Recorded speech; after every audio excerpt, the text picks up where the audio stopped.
ദൈവികമായ കാര്യങ്ങൾ പറയണമെങ്കിൽ ദൈവികമായ അഭിഷേകവും ആത്മബന്ധവും ഉണ്ടാകണം. ഈ പാടുന്ന ആൾക്കാർക്ക് അഭിഷേകം ഉണ്ടാകണമെങ്കിലും, പാട്ട് കേട്ട് പാടുന്ന ആൾക്കാർക്ക് അഭിഷേകം ഉണ്ടാകണമെങ്കിലും മിനിമം പരിശുദ്ധാത്മകമായിട്ടൊരു ബന്ധമുണ്ടാകണം. ആത്മീയ കാര്യങ്ങളെല്ലാം അങ്ങനെയാണ്. ആർക്കെങ്കിലും എന്തെങ്കിലും ചെയ്ത് ഒപ്പിക്കാൻ പറ്റത്തില്ല. ഇനി കറക്റ്റായിട്ടാണ് ദൈവ വഴികളിലാണ് എങ്കിൽ നമുക്കുണ്ടാകുന്നൊരു ഗുണമെന്ന് പറയുന്നത് ഇപ്സോ ഫാക്ടോ നമുക്ക് അടയാളം ഉണ്ടാകും. നിങ്ങൾ കറക്റ്റ് ട്രാക്കിലാണെന്നുണ്ടെങ്കിൽ അപ്പോഴ് അടയാളം ഉണ്ടാകും. അടയാളമില്ലാതെ പോകുന്നുവെന്ന് കണ്ടാൽ അതിൻ്റെ അർത്ഥം, പ്രത്യേകിച്ച് ഒരു അടയാളമില്ലാത്തൊരു കാലം എന്ന് പറഞ്ഞാൽ നല്ല ആഴമായ ആത്മബന്ധമുള്ളവർക്ക് ചിലപ്പോൾ അടയാളങ്ങൾ കിട്ടത്തില്ല. കാര്യം അടയാളങ്ങളില്ലാതെ തന്നെ അവർ ആത്മബന്ധത്തിലാവും. അവർക്ക് അടയാളങ്ങളില്ലെങ്കിലും ദൈവസാന്നിധ്യത്തെക്കുറിച്ച് അവിടെ ആത്മാവിന് നല്ല സംവേദനം ഉണ്ടാവും. ഫിസിക്കലായിട്ട് ഒരു സാധനം നമുക്ക് വേണ്ട ആവശ്യമില്ല. പക്ഷേ ഞാനൊരു 10-20 ലക്ഷം ആൾക്കാരെ കൗൺസിൽ ചെയ്യുമ്പോൾ നമുക്ക് മനസ്സിലായിരിക്കണത്, അടയാളം ആവശ്യമില്ലാത്ത ആൾക്കാർ വെറും ഒരു 5% മാത്രമേ ഉള്ളൂ. ബാക്കി 95% അടയാളം ആവശ്യമുണ്ട്. അപ്പം നമുക്കെല്ലാവർക്കും അടയാളം ആവശ്യമുണ്ട്. കാര്യം അടയാളം ആവശ്യമില്ലാത്ത സാഹചര്യം വന്നാൽ പരിശുദ്ധാത്മാവ്, ഇപ്പം നമ്മൾ ഈ ദിവസം എന്ന് വെച്ച് കഴിഞ്ഞാൽ ഒരു കുട്ടി, അവർ കുറച്ച് ഇൻ്റലിജൻ്റാണ്. ഈ കുട്ടി ഉടമ്പടി എടുത്തതിന് ശേഷം പിന്നീട് പരിശുദ്ധ കുർബാന സ്വീകരിക്കുമ്പോഴൊക്കെ കരയാൻ തുടങ്ങും. ഉടമ്പടിയുടെ ധ്യാനം കേട്ടാൽ തന്നെ, ഇത് ഈ മൊബൈലിൽ ധ്യാനം കേട്ടാൽ മതി, അപ്പം കരയാൻ തുടങ്ങും. ബൈബിളൊക്കെ വായിച്ചാൽ അപ്പം ബൈബിളിൽ കണ്ണുനീര് വീഴും. അതെന്താ പ്രശ്നം വെച്ച് കഴിഞ്ഞാൽ, ഈ പരിശുദ്ധാത്മാരുടെ വരദാനങ്ങളിൽ നമുക്കറിയാം ഭാഷാവരം, അതുപോലെ തന്നെ രോഗശാന്തി വരം, വിശ്വാസവരം. നമുക്ക് ദൈവത്തിൽ നിന്ന് കിട്ടുന്നതെല്ലാം നമ്മൾക്ക് കിട്ടുന്ന വരങ്ങളെന്ന് പറയണത് ബിബ്ലിക്കൽ ആയിട്ടുള്ള ഗിഫ്റ്റുകൾ. അതിന് ഗ്രേസ് എന്നല്ല പറഞ്ഞത്, ഗിഫ്റ്റ് എന്നാണ് പറയണത്. പരിശുദ്ധാത്മാവിൻ്റെ വരങ്ങളെ gift of the Holy Spirit എന്നാണ് പറയണത്. മലയാളത്തിൽ തർജ്ജമ ചെയ്തിരിക്കുന്നത് സമ്മാനമൊന്നല്ല, ദാനമൊന്നല്ല, മറിച്ച് വരങ്ങളും ദാനങ്ങളും നമ്മൾ പറയും. പൊതുവെ രണ്ടും കൂടി കൂട്ടിച്ചേർത്ത് പറയും. പക്ഷെ ഇംഗ്ലീഷിൽ ഗിഫ്റ്റ് എന്ന് പറയും. എന്നുവെച്ചാൽ വരം, അതായത് പരിശുദ്ധാത്മാവ് ഭാഷാവരത്തോടെ സംസാരിക്കാൻ കഴിയുന്നത് ഗിഫ്റ്റാണ്.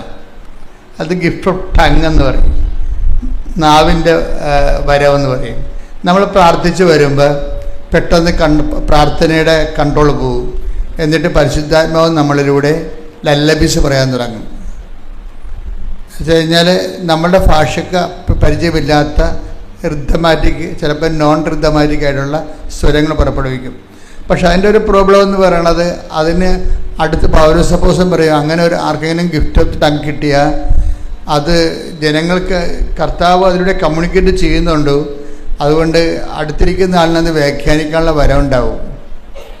അപ്പോൾ അയാളത് പറയണം. വ്യാഖ്യാനിക്കാൻ വരമില്ല ഉള്ള ആരും ആ കമ്മ്യൂണിറ്റിയിൽ ഇല്ലെങ്കിൽ ഭാഷാപരക്കാരൻ നാവടക്കിയിരിക്കുകയാണ് നല്ലതെന്ന് പറയും. അല്ല, പൗരസപ്പോസിൻ്റെ കൊറിന്ത്യസ് ലേഖനത്തിലുള്ളതാണ്. അവൻ്റെ ഗിഫ്റ്റ് ഓഫ് ദി ടങ് പോലെ തന്നെയാണ് അത്. നമുക്ക് വിശ്വാസവരം, ഫെയ്ത്ത് ഗിഫ്റ്റായിട്ട് കിട്ടും. നമ്മൾക്ക് ഫെയ്ത്ത് മെക്കാനിക്കലായിട്ട് കിട്ടുന്നുണ്ട്. ഫെയ്ത്ത് 2-3 തരത്തിലാണ് നമുക്ക് ഫെയ്ത്ത് വരണത്. വിശ്വാസം കേൾവിയിൽ നിന്ന് വരും, അല്ലേ? കേൾവി യേശുക്രിസ്തുവിനെ കുറിച്ചുള്ള പ്രസംഗങ്ങളിൽ നിന്ന് വരും. അതൊരു വരവാണ്. വിശ്വാസം എങ്ങനെ വരുന്നു, നമ്മളിലേക്ക് എങ്ങനെയാണ് വരണത്? വിശ്വാസം നമ്മളിലേക്ക് എങ്ങനെ വരണത്? ഒന്നെങ്ങനെ വരണത്? വിശ്വാസം കേൾവിയിൽ നിന്ന്. പിന്നെന്താണ്? കേൾവി യേശുക്രിസ്തുവിനെ കുറിച്ചുള്ള അറിവിൽ നിന്ന്, അല്ലെങ്കിൽ പ്രസംഗത്തിൽ നിന്ന് ആണ് വിശ്വാസം വരണത്.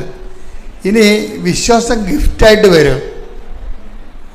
കാര്യം ഇതൊരു പ്രാഥമിക, ഇപ്പം നമ്മൾ ഒരു 10ാം ക്ലാസ് വരെയൊക്കെ പഠിക്കണ പോലെ തന്നെയാണ് വിശ്വാസം. കേൾവി യേശുക്രിസ്തുവിനെ കുറിച്ചുള്ള അറിവിൽ നിന്ന് ഇങ്ങനെ ബൈബിൾ വായിക്കുകയും ബൈബിൾ പ്രസംഗം കേൾക്കുകയും ചെയ്യുന്നതനുസരിച്ച് കൊണ്ട് നമുക്കൊരു വിശ്വാസം നമ്മൾ രൂപപ്പെട്ട് പതുക്കെ വരും. ഭയങ്കര സ്ലോ പ്രോസസ്സാണ്. വിശ്വാസം കേൾവിയിൽ നിന്ന് വരുന്നത് സ്ലോ പ്രോസസ്സാണ്. പക്ഷേ ഉള്ളത് ഉരുക്കായിട്ട് നല്ല ബലമായിട്ടിരിക്കും. അതാണ് ആ വിശ്വാസത്തിൻ്റെ പ്രശ്നം. അതായത് വിശ്വാസം കേൾവിയിൽ നിന്ന് വരണത്. ഇനി ഈ വിശ്വാസം തന്നെ ഗിഫ്റ്റായിട്ട് കിട്ടും. ഗിഫ്റ്റായിട്ട് കിട്ടുമെന്ന് വെച്ച് കഴിഞ്ഞാൽ കുറച്ച് നമ്മൾ വിശ്വസിച്ച് നിൽക്കുന്നു. വിശ്വാസത്തിന് വലിയ ഗ്രോത്തൊന്നുമില്ല. പക്ഷെ നമുക്ക് ഭയങ്കരമായ ആഗ്രഹമാണ് വിശ്വാസത്തിൽ വളർന്നേ പറ്റത്തുള്ളൂ. കർത്താവ്, കാര്യം വിശ്വാസം കൊണ്ടാണല്ലോ നീതിമാൻ ജീവിക്കണത്, ഇല്ലേ? ഇപ്പം ഹെബ്രായർ 11:1 എടുത്തേ. വിശ്വാസം എന്നത് പ്രത്യാശിക്കുന്നവ ലഭിക്കുമെന്ന ഉറപ്പും കാണപ്പെടാത്തവ ഉണ്ട് എന്ന ബോധ്യവുമാണ്. അപ്പോഴേ ഇത് ഒരു 1-ാം ക്ലാസ് മുതൽ 4-ാം ക്ലാസ് വരെയുള്ള വിശ്വാസത്തിൻ്റെ പ്രഥമ പാഠങ്ങളാണ്. ഈ വിശ്വാസത്തിൻ്റെ പ്രഥമ പാഠങ്ങൾ കഴിഞ്ഞാൽ പിന്നീട് എന്താണ്? ബൈബിൾ പിന്നെയും പറയും വിശ്വാസത്തിൻ്റെ പ്രഥമ പാഠങ്ങൾ തന്നെ നിങ്ങൾ കിടക്കരുത്. വിശ്വാസത്തിൻ്റെ പ്രഥമ പാഠങ്ങൾ കടന്ന് നമുക്ക് പക്വതയിലേക്ക് വളരാം, അല്ലേ? ഹെബ്രായർ 6:5 വിശ്വാസത്തിന്റെ പ്രഥമ പാഠങ്ങൾ. ശ്രുതികട്ടെ ഹല്ലേലൂയ. 6:1 അതിനാൽ ക്രിസ്തുവിന്റെ വചനത്തിന്റെ പ്രഥമ പാഠങ്ങൾ പിന്നിട്ട് നമുക്ക് പക്വതയിലേക്ക് വളരാം. ഇതാണ് ഞാൻ പറയണത് എപ്പോഴും. അതായത് വിശ്വാസം എന്ന് പറയണത് ഈ ക്രൊണോളജിക്കൽ ഗ്രോത്ത്. നമുക്ക് ശരീരം വളരുന്നു. നിനക്ക് 25 വയസ്സുണ്ട്, ഓക്കെ. പക്ഷേ നീ ആത്മീയതയിൽ തോറ്റ കക്ഷിയാണോ ജയിച്ച കക്ഷിയാണോ എന്ന് അറിയണമെങ്കിൽ 25 വയസ്സിൻ്റെ ലെവല്, ഫെയ്ത്ത് ലെവൽ ഉണ്ടാകണം. 25 വയസ്സിൻ്റെ ഫെയ്ത്ത് ലെവൽ ഉണ്ടാകണം. ചില ആൾക്കാർക്ക് ഇത് എടുത്താൽ പൊങ്ങാത്തതിൻ്റെ കാരണം ഇവരുടെ ഫെയ്ത്ത് ലെവൽ താഴെയാണ്. അവരുടെ പ്രായത്തിനൊത്ത വിശ്വാസമില്ല. ചിലപ്പോൾ വയസ്സ് 70 ഉണ്ടാകും, വിശ്വാസം ചിലപ്പോൾ 7 വയസ്സുകാരൻ്റെതായിരിക്കും. കാര്യം ഇതിന് മെയിൻ്റെനൻസ് ആവശ്യമായൊരു വിഷയമാണ്. അതുകൊണ്ട് 10:17 റോമ 10:17 ആകയാൽ വിശ്വാസം കേൾവിയിൽ നിന്നും കേൾവി ക്രിസ്തുവിനെ പറ്റിയുള്ള പ്രസംഗത്തിൽ നിന്നുമാണ്. ഈ ക്രിസ്തുവിന് വിശ്വാസം വളരണമെങ്കിൽ നമുക്ക് പല വിശ്വാസം ഉണ്ടാവും, അല്ലേ? അമേരിക്കയും ഇപ്പോൾ ഇറാനും ഇസ്രായേലും തമ്മിൽ യുദ്ധം ചെയ്യുന്നു.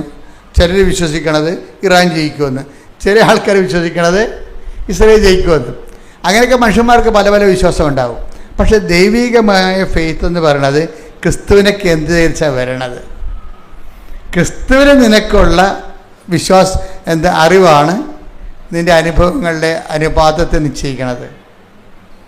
ക്രിസ്തുവിന് നിനക്കുള്ള അറിവ് ആണ്. അപ്പോൾ എപ്പോഴും നമുക്ക് ഈ പരിശുദ്ധാത്മാവിനോട് നമ്മൾ ചോദിക്കുമ്പോൾ, നിങ്ങൾ ഉടമ്പടി എടുക്കുമ്പോഴൊക്കെ നിയോഗങ്ങളൊക്കെ ഇതില്ലേ, അപ്പോൾ ഇത് പുതുക്കുമ്പോഴെങ്കിലും നിങ്ങൾ ശ്രദ്ധിക്കണം. പരിശുദ്ധാത്മാവിനോട് ചോദിക്കണത്, ഇപ്പം നമ്മൾ പരിശുദ്ധാത്മാവിന് വേണമെന്ന് പറയണത്, പരിശുദ്ധാത്മാവിൻ്റെ ദാനങ്ങൾ 7 ഉണ്ട്. 7 10, 70, 70,000 ഒക്കെ ഉണ്ട്. പക്ഷെ നമ്മളതിനൊരു ഒരു കാറ്റഗറിക്ക് ചെയ്യാൻ വേണ്ടിയാണ് നമ്മൾ 7 പറയണത്. 7 പറഞ്ഞാൽ എല്ലാം ബൈബിൾ പഠിക്കണത്. 7 ദിവസം ദൈവം സൃഷ്ടിച്ചത്, ഉദാശകൾ 7. അങ്ങനെ എന്താ കാര്യത്തിൽ 7 ഒരു പൂർണ്ണമായ നമ്പർ ആയതുകൊണ്ടും ബിബ്ലിക്കൽ റെവലേഷൻ്റെ ഭാഗമായതുകൊണ്ടുമാണ്. അപ്പോൾ ഈ വിശ്വാസം ഇപ്പോൾ 7 ദാനങ്ങളെന്ന് പറയുമ്പോൾ 70 ദാനങ്ങളും 700, 7000 ദാനങ്ങളുണ്ട്. അത് നമ്മൾ വളരുന്നതനുസരിച്ച്. പക്ഷെ ബേസിക്കായിട്ട് ഈ ദാനങ്ങളുടെ വേഷപ്പകർച്ചകളോ അല്ലെങ്കിൽ വളർച്ചാരൂപങ്ങളോ ഒക്കെ ആയിരിക്കും മറ്റ് ദാനങ്ങളെന്ന് പറയണത്. അപ്പോൾ ഈ യേശുക്രിസ്തുവിലെ ഇപ്പം നിങ്ങളെ ഒരു സബ്ജക്റ്റ് നിങ്ങളിപ്പോൾ ഉടമ്പടി ചെയ്യുന്ന നമ്മളെല്ലാവരും ഭൗതികമായ വിഷയങ്ങളാണ് വെച്ചിരിക്കുന്നത്. ചിലർ വസ്തുവിക്കാൻ വയ്ക്കും, അല്ലേ? ചില ആൾക്കാർ കല്യാണം കഴിക്കാൻ വേണ്ടി ഉടമ്പടി ചെയ്യും, ചിലർ പരീക്ഷ ജയിക്കാൻ വേണ്ടി ഉടമ്പടി ചെയ്യും, ചിലർ കേസ് മാറാൻ വേണ്ടി ഉടമ്പടി ചെയ്യും. ഓക്കെ, ഇതെല്ലാം നമുക്ക് ആവശ്യമാണ്. ഇത് വെള്ളം പോലെ ഇരിക്കും സംഭവം. വിഷയങ്ങളെല്ലാം വെള്ളം പോലെയാണ്. വള്ളം ഇങ്ങനെ പോകണമെന്നുണ്ടെങ്കിൽ എന്ത് വേണം? വെള്ളം വേണം, അല്ലേ? വള്ളം ഇങ്ങനെ പോകണമെന്നുണ്ടെങ്കിൽ വെള്ളം വേണം. വിശ്വാസം വളരണമെങ്കിൽ വിഷയങ്ങൾ വേണം.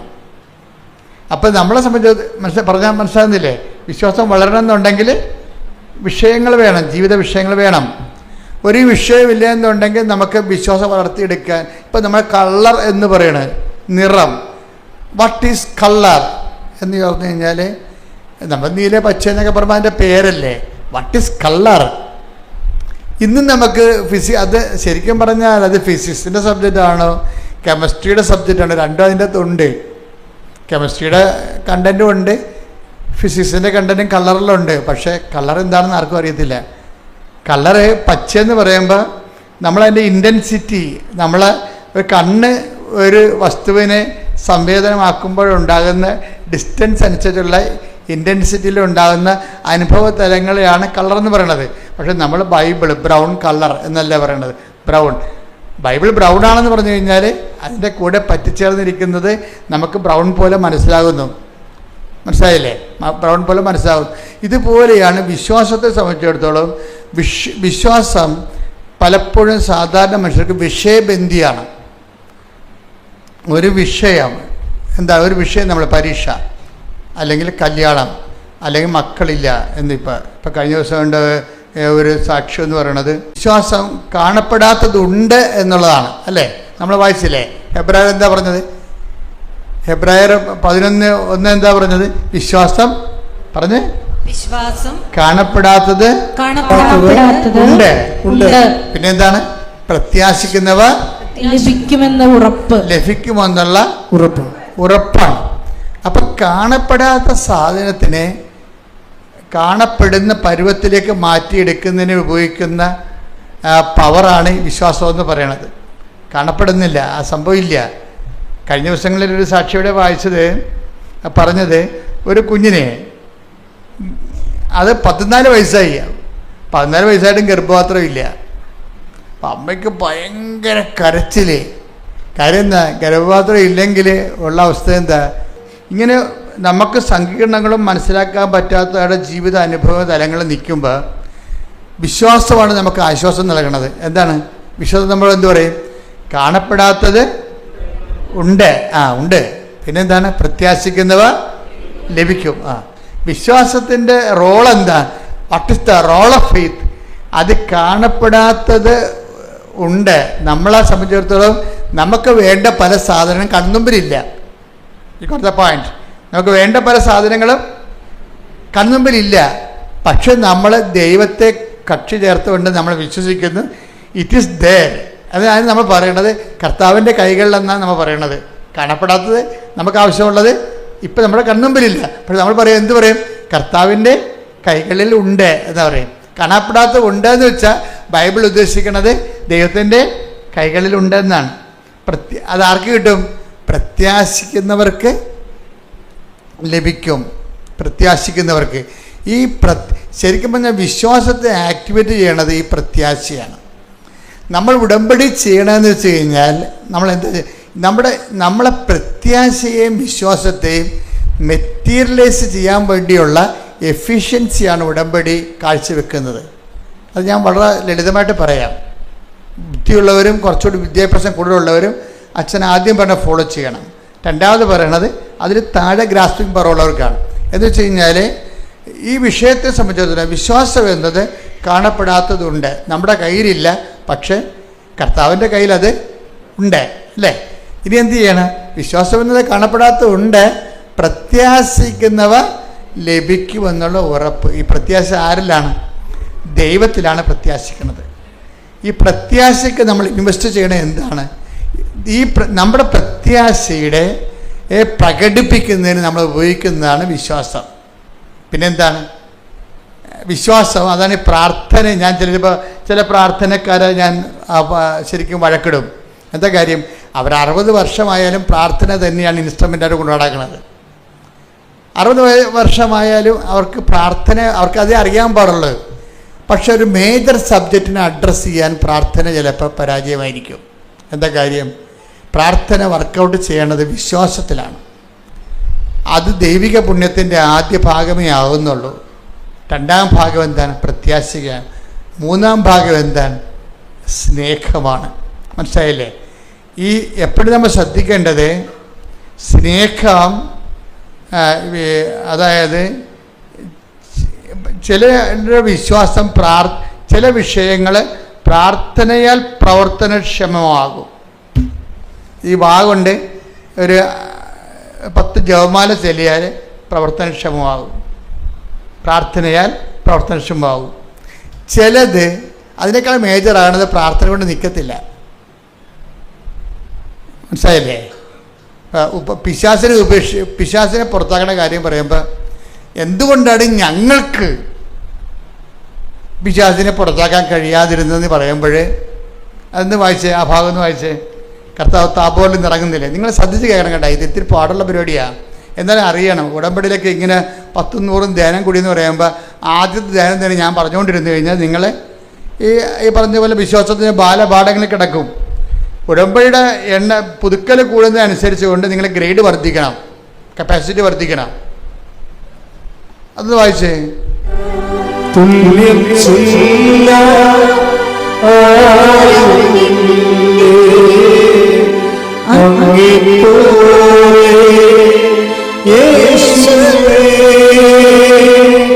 ജീവനേ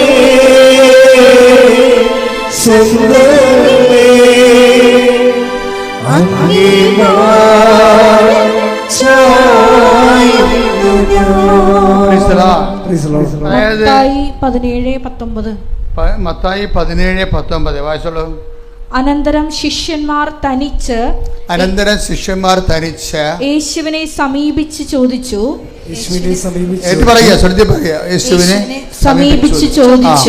എന്തുകൊണ്ടാണ് അതിനെ ബഹിഷ്കരിക്കാൻ ഞങ്ങൾക്ക് കഴിയാതെ പോയത്?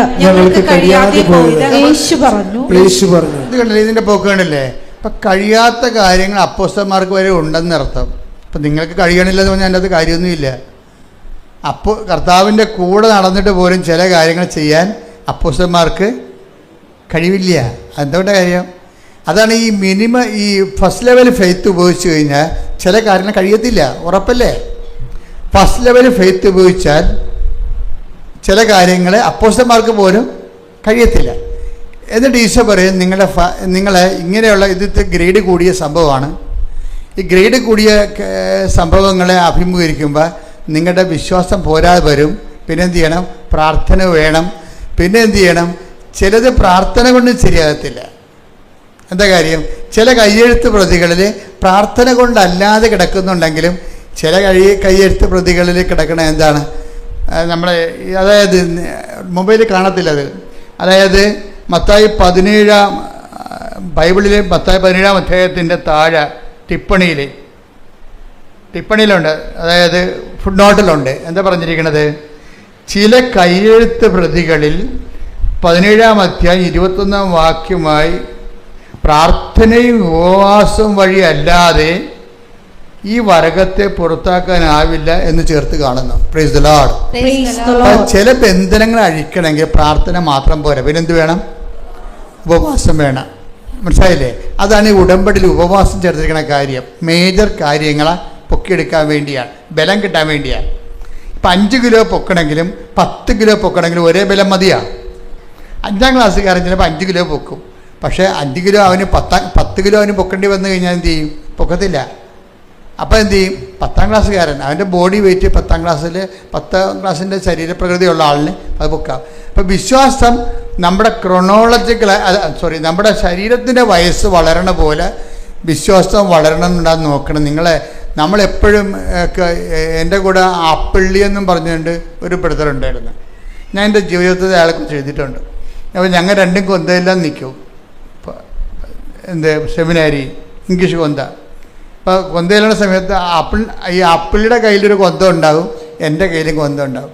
ഞാനിങ്ങനെ അച്ഛന്മാരെ പേടിച്ചും ദൈവത്തിനെ പേടിച്ചുമൊക്കെ കൊന്തയെല്ലാം വൃത്തിമേനയായിട്ട് ചൊല്ലിക്കൊണ്ടിരിക്കുകയാണ്. ആപ്പിളിൽ എന്ന് വെച്ചാൽ ആപ്പിളിൻ്റെ മെയിൻ പരിപാടി ഞങ്ങൾക്കവിടെ സെമിനാരി ബാസ്കറ്റ് കളിക്കാം, ഫുട്ബോൾ കളിക്കാം, അതുപോലെ തന്നെ കരാട്ടയ്ക്ക് പോകാം. എന്ത് വേണമെങ്കിലും വൈകുന്നേരം 5 മണിക്ക് 1 മണിക്കൂർ എന്ത് വേണം ചെയ്യാം. ഫിസിക്കലായിട്ട് എക്സസൈസിൻ്റെ ടൈമാണ്. ആപ്പിളിൽ ഇതൊന്നും പോകത്തില്ല. ആപ്പിൾ ജിംനേഷ്യത്തിലേ പോകത്തുള്ളൂ. ആ സമയത്ത് ആപ്പിളിൻ്റെ ജിംനേഷ്യത്തിലേ പോകത്തുള്ളൂ. അപ്പോൾ ആപ്പിൾ എന്നാ ചെയ്യണമെന്ന് വെച്ചാൽ ഇത് കുളിച്ച് കഴിഞ്ഞിട്ട് ഈ ജിംനേഷ്യത്തിൽ പോയിട്ട് വന്നിട്ട് കുളിക്കും. ശരീരം തണുത്ത് കഴിയുമ്പോൾ കുളിക്കും. കുളിച്ച് വന്നിട്ട് ഞങ്ങളെല്ലാം പിന്നെ കൊന്തക്ക് കയറും. കൊന്തക്ക് കയറുന്ന സമയത്തെല്ലാം ആപ്പിളി ജിംനേഷ്യത്തിൽ ഇരിക്കുന്ന സമയത്ത് കണ്ണാടി വെച്ചുകൊണ്ട് ഏത് മസിലാണ് പൊങ്ങിയത്, ഏതാണ് താന്നത്, വയറിൽ എത്ര മസിൽ വന്ന്, 6 പാക്ക് വന്നാൽ ഇപ്പം 4 വന്നുള്ള 5 വന്നാന്നൊക്കെ നോക്കിക്കൊണ്ടിരിക്കും. കണ്ണാടി നോക്കത്തില്ലേ?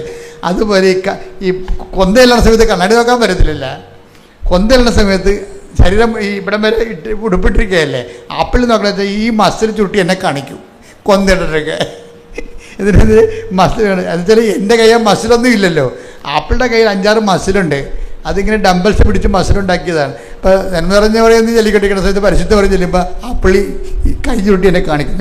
നോക്കിയേ എത്ര മസിലായെന്ന് നോക്കി. എന്നാ പറ്റി? ആപ്പിളി ആ കൊല്ലം തന്നെ സെമേരിന്ന് പോയി. അതാണ് വിഷയം. എന്നാലും ഞാൻ ആപ്പിളി എപ്പോഴും ഓർത്തിരിക്കും. ഇന്നിപ്പോൾ ഹൈക്കോടതിയിൽ വലിയ വക്കീലാണ് പുള്ളി. കാരണം അദ്ദേഹത്തിൻ്റെ വിളി അതായിരുന്നു. പക്ഷേ ഞാനിവിടെ നിൽക്കുന്നു. അതാണ് വിഷയം. നമ്മളെങ്ങനെ ദൈവദിവസനെ പെരുമാറുന്നത് അതനുസരിച്ചായിരിക്കും നമ്മളുടെ ഭാവിയെല്ലാം നിശ്ചയിക്കപ്പെടുന്നത്. അപ്പോൾ എന്താ വിഷയം എന്ന് വെച്ച് കഴിഞ്ഞാൽ, ആ മനുഷ്യൻ പ്രാർത്ഥന ഇടക്ക് പോലും അയാൾ നോക്കിയത് മസിലെത്രണ്ണം കട്ട കൂടി എന്നാണ് നോക്കുന്നത്. അത് അയാൾക്ക് ആ ശരീരത്തെക്കുറിച്ച് അത്രയും ജാഗ്രതയുണ്ടല്ലോ. ഇത്രയെങ്കിലും ജാഗ്രത നമുക്ക് പ്രാർത്ഥനാ ജീവിതത്തെക്കുറിച്ച് ഉണ്ടാകണം. ഓരോ ദിവസം ചെല്ലും തോറും നമ്മുടെ വിശ്വാസം വളർന്നതും നമ്മൾ നോക്കിക്കൊണ്ടിരിക്കണം. മനസ്സിലായില്ലേ? അയാൾ പ്രാർത്ഥന ഇടക്ക് പോലും അയാളുടെ ശരീരം വളർന്നതെന്നാണ് നോക്കിക്കൊണ്ടിരിക്കുന്നത്. നമ്മൾ ഭക്ഷണം കഴിക്കുമ്പോഴും നിങ്ങൾ പോയി സിനിമ കണ്ടാലും ശരി, അപ്പോഴും വിശ്വാസത്തെക്കുറിച്ച് നമുക്കൊരു ജാഗ്രത ഉണ്ടാകണം. ഇതിൽ വളരുന്നുണ്ടോ ഒന്ന് പ്രാർത്ഥിച്ച്, കർത്താവായ ദൈവമേ, വയസ്സ് വളരുന്നതനുസരിച്ച് വിശ്വാസത്തിൽ വളർച്ച ഉണ്ടാകുവാൻ അങ്ങ് നൽകുന്ന വിഷയങ്ങളോട്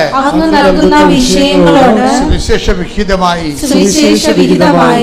പ്രതികരിക്കുവാൻ എന്നെ അനുഗ്രഹിക്കണം. ശ്രുതിക്കട്ടെ ഹല്ലേലൂയ. അതായത് നമ്മളിപ്പോൾ സംസാരിച്ചുകൊണ്ടിരിക്കുന്നത് വിശ്വാസത്തിൻ്റെ വളർച്ചയുടെ ഘട്ടങ്ങളെയാണ്. നമ്മൾ ഉടമ്പടിയിൽ ഇപ്പം നേരത്തെ എന്താ പറഞ്ഞത്? വിശ്വാസം കേൾവിയിൽ നിന്നും, അല്ലേ എന്നല്ലേ പറഞ്ഞത്? അതേതാണ് വചനം? റോമ 10:17. വിശ്വാസം കേൾവിയിൽ നിന്നും, കേൾവി യേശുക്രിസ്തുവിനെ കുറിച്ചുള്ള പ്രസംഗത്തിൽ നിന്നും. അതാണ് ഈ പ്രഥമ പാഠം എന്ന് പറയണത്. വിശ്വാസത്തിൻ്റെ പ്രഥമ പാഠമാണ്.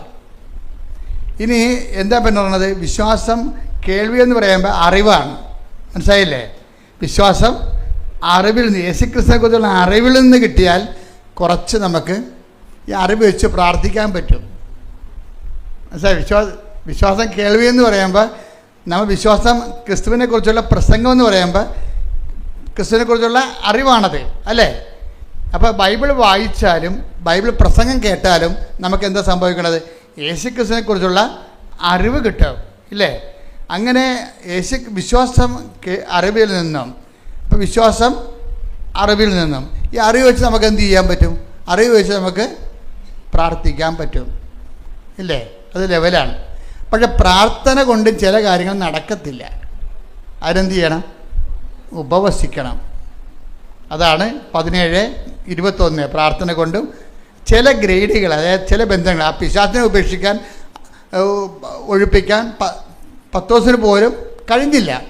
അപ്പോൾ അവർ ചോദിച്ചു, ഒരു പ്രോബ്ലം ഉണ്ടല്ലോ. കർത്താവിനോട് ചോദിച്ചേ, കർത്താവ്, എൻ്റെ വിശ്വാസ വളർച്ചയിലൊരു പ്രോബ്ലം ഉണ്ട്, എന്തുകൊണ്ടാണ് ഞങ്ങൾക്കതിനെ ഒഴിപ്പിക്കാൻ ആ ഒരു പ്രശ്നത്തിൽ നിന്ന് രക്ഷപ്പെടാൻ കഴിയാതിരുന്നത്? അപ്പം നിങ്ങൾ പല പ്രശ്നങ്ങൾ എഴുതിയിട്ടില്ലേ ഉടമ്പടിയിൽ, ഇല്ലേ? ചിലത് നിങ്ങൾക്ക് നടക്കത്തില്ല. അതെന്താ കാരണം? അതാണ് അപ്പോസ്തലന്മാർ ചോദിക്കുന്നത്, എന്തുകൊണ്ടാണ് ഞങ്ങൾക്കതിനെ ഒഴിപ്പിക്കാൻ കഴിയാതിരുന്നതുകൊണ്ട്? അപ്പോൾ കർത്താവ് എന്താ പറയണത്? നിങ്ങൾക്ക് വിശ്വാസം കുറവേ ഉള്ളൂ, അതാണ് കാരണം, അല്ലേ? അതിന് മറുപടി പറഞ്ഞത് എന്താണ്? 17:20.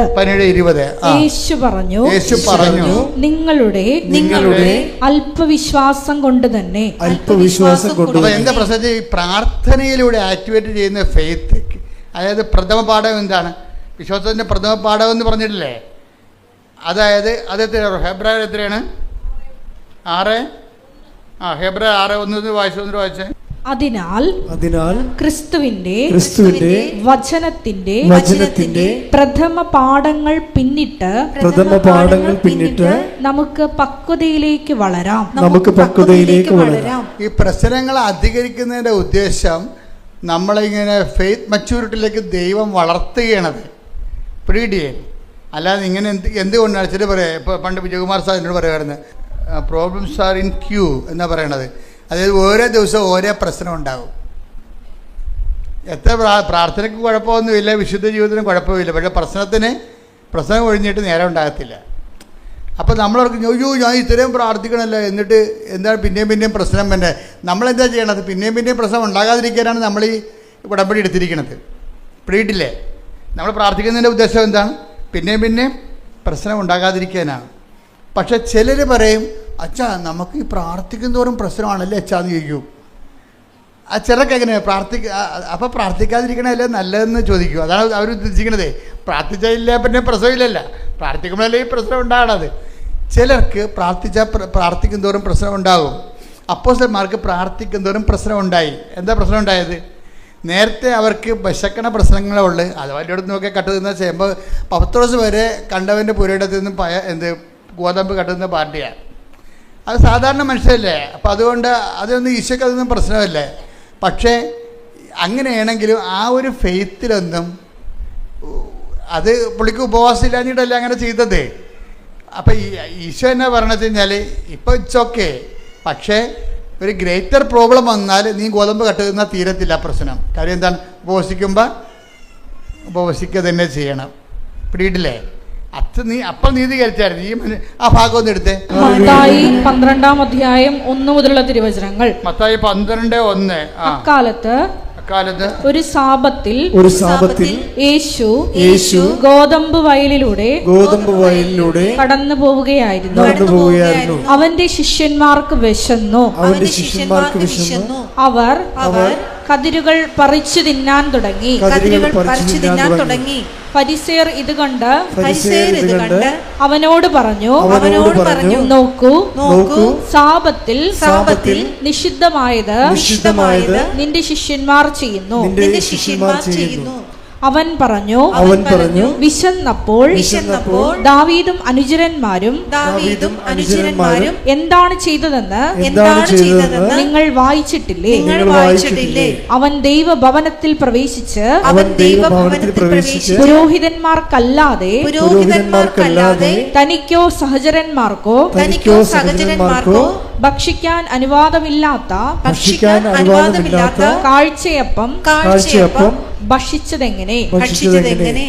അല്ലെങ്കിൽ സാബത്ത് ദിവസം ദേവാലയത്തിലെ പുരോഹിതന്മാർ സാബത്ത് ലംഘിക്കുകയും അതേസമയം കുറ്റമറ്റവരായിരിക്കുകയും ചെയ്യുന്നത് എങ്ങനെയെന്ന് നിങ്ങൾ നിയമത്തിൽ വായിച്ചിട്ടില്ലേ? എന്നാൽ ഞാൻ നിങ്ങളോട് പറയുന്നു, ദേവാലയത്തേക്കാൾ ശ്രേഷ്ഠമായ ഒന്ന് ഇവിടെയുണ്ട്.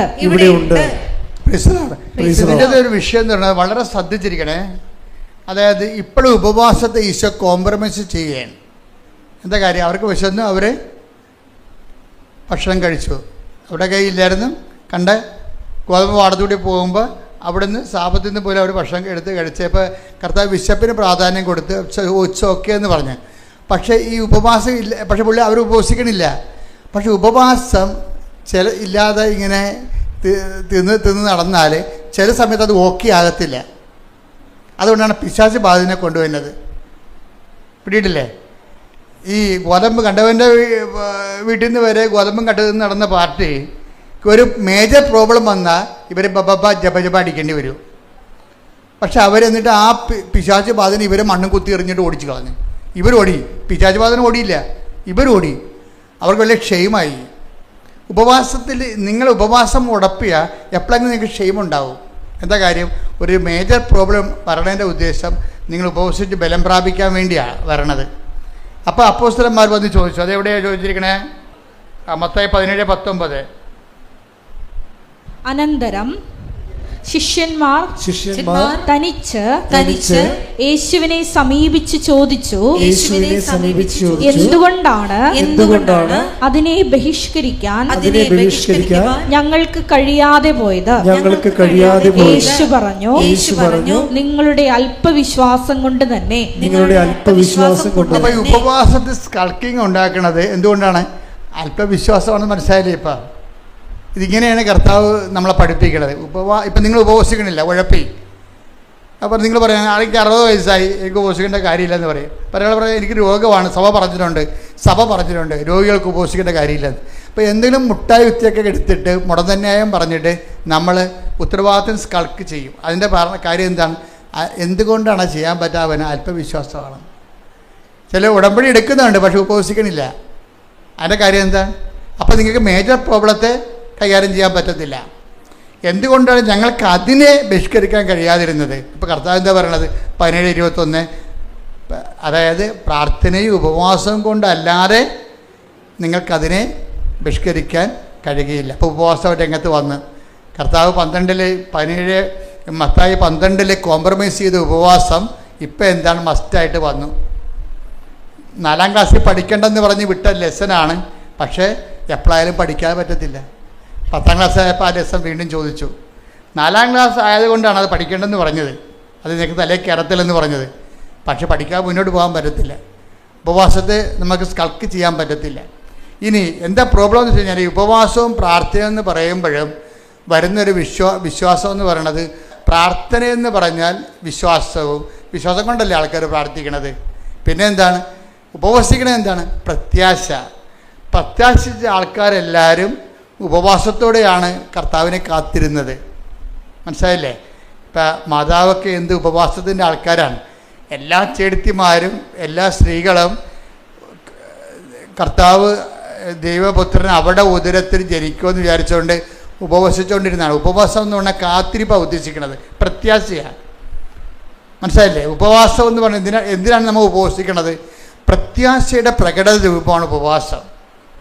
അല്ല പട്ടിണി നിന്നിട്ട് നമ്മൾ വയറും കുഞ്ഞിട്ട് കർത്താവ് ഞാൻ കട്ടപ്പെട്ട കണ്ടില്ലേ കർത്താവ്, ഈ ത്യാഗങ്ങളും കണ്ട് കർത്താവ് എന്നെ എന്തെങ്കിലും സഹായിക്കും, അതിനല്ല ഉദ്ദേശിക്കുന്നത്.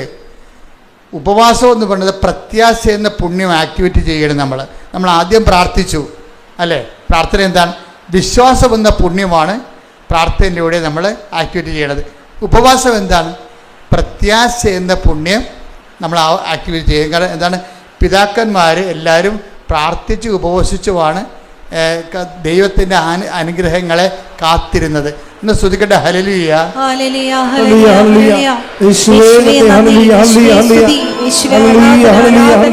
പ്രാർത്ഥന എന്താണത്? വിശ്വാസത്തിൻ്റെ പ്രകടരൂപം പ്രാർത്ഥന. ഉപവാസം എന്താണത്? പ്രത്യാശയുടെ പ്രകടരൂപം. നമ്മൾ ഉപവസിച്ച എന്താ അർത്ഥം? നമ്മൾ പട്ടിണി നിന്നിട്ട് ദൈവത്തിന് കിട്ടാനാ?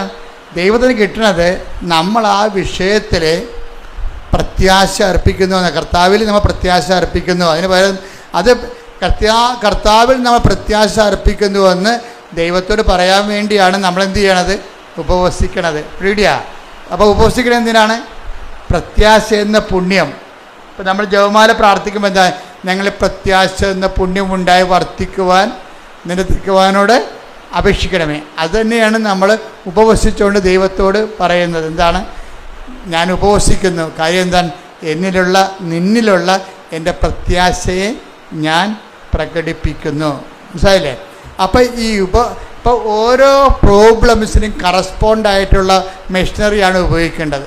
ഇപ്പോൾ ചില സ്ക്രൂ ഒക്കെ തിരിക്കാൻ സ്ക്രൂ ഡ്രൈവർ ഒരു 8ൻ്റെ സ്ക്രൂ തന്നെ സ്പാനർ എടുക്കുമ്പോൾ 8ൻ്റെ സ്പാനർ എടുത്തതെന്ന് പറയത്തില്ലേ?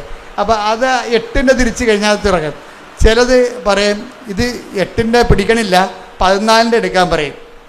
അപ്പോൾ മെക്കാനിസ്റ്റുകൾ ഉടനെ 14ൻ്റെ എടുത്ത് കൊടുക്കും. അപ്പോൾ 14 വിട്ട് തിരിക്കും. അപ്പോൾ ചിലത് പ്രാർത്ഥന കൊണ്ട് നടക്കത്തില്ല, 8നെ കൊണ്ട് നടക്കത്തില്ല. പിന്നെ എന്ത് ചെയ്യും? ഉപവാസം കയറ്റിവിടും 14ൻ്റെത്. ചിലത് 14ൻ്റെ കൊണ്ട് നടക്കത്തില്ല. ചില ഡ്രില്ലർ കൊണ്ടുവന്നിട്ട് തിരിക്കേണ്ടി വരും ആ സാധനം. അതിനാണ് സ്നേഹം എന്ന് പറയണത്. വിശ്വാസം അറിവ് കൊണ്ട് വിശ്വാസത്തിന് ആദ്യ നിലവാരം പ്രഥമ പാഠങ്ങൾ എന്തിനുള്ളതാണ്? പിന്നിടാൻ വേണ്ടിയുള്ളതാണ്, തള്ളിക്കളയാൻ വേണ്ടിയുള്ളതാണ്. അവിടെ 90 വയസ്സ് വരെ പ്രഥമ പാഠം കടിച്ചതും കിടക്കരുത്. 90 വയസ്സായി ഇപ്പോഴും വിശ്വാസത്തിൻ്റെ പ്രഥമ പാഠമാണ്. എന്താ പ്രശ്നം? നിങ്ങൾ ഈ ഭൗതിക അനുഗ്രഹങ്ങൾ മാത്രം ആഗ്രഹിച്ചാണ് ഇത് കർത്താവിൽ വന്നിരിക്കണമെന്നുണ്ടെങ്കിൽ ചില ആൾക്കാർ സാത്താൻ ഭക്ഷണത്തിന് പോയില്ലേ, അവരെയൊക്കെ ഈ ജീവിതം മാത്രമേ അവനെയൊക്കെ ഉള്ളെന്നറിയാം. അതുകൊണ്ട് സാത്താനെങ്കിൽ സാത്താൻ, കള്ളനോട്ടെ കരിഞ്ചന്ത. അപ്പോൾ അവിടെ പോയാൽ പിന്നെ പ്രാർത്ഥന പോലും ആവശ്യമില്ല. പോകൃത്തരക്കാണ് ജീവിക്കുക. 5 പെണ്ണുങ്ങളെ 10 പെണ്ണുങ്ങളെ ഉപയോഗിക്കാം, 10 ആണുങ്ങളെ ഉപയോഗിക്കാം, എത്ര വേണമെങ്കിൽ ഡൈവേഴ്സ് ചെയ്യാം. നമുക്ക് ബിസിനസ് വളർന്ന് ഇവിടെ സാത്താൻ്റെ അടുത്ത് വരുമ്പോൾ ഈ ഉപവാസമില്ല, പ്രാർത്ഥനയുമില്ല, ഒരു പ്രശ്നവുമില്ല. വൃത്തികെട്ട എല്ലാത്തരം പരിപാടിയും കാണിച്ചാലും ശരി, അതനുസരിച്ചുകൊണ്ട് ഭൗതിക ഉയർച്ച ഉണ്ടാകും. അതുകൊണ്ടാണ് ബൈബിൾ പറയണത്, ഈശോ എപ്പോഴും ചോദിക്കുന്ന ഒരു ചോദ്യമുണ്ട്. എന്താണ്? Do you want to go? നിങ്ങൾക്കും പോകണമെന്ന് ഉണ്ടോ? എപ്പോഴും നമ്മളോട് നമ്മുടെ സിലബസ് വലുതാക്കിക്കൊണ്ട് കർത്താവ് ചോദിക്കുന്ന കാര്യം എന്താണ്? നിങ്ങൾക്കും പോകണമെന്നുണ്ടോ? അപ്പോൾ എപ്പോഴും അതൊരു ചോദ്യമാണ്. അപ്പോഴേ കുറേ പേര് പോകും അല്ലേ? അതെടുത്തേ 6:63 എടുത്തേ, യോഹന്നാൻ്റെ സുവിശേഷം. കട്ടിയാക്കി കർത്താവ് സിലബസ് കട്ടിയാക്കും.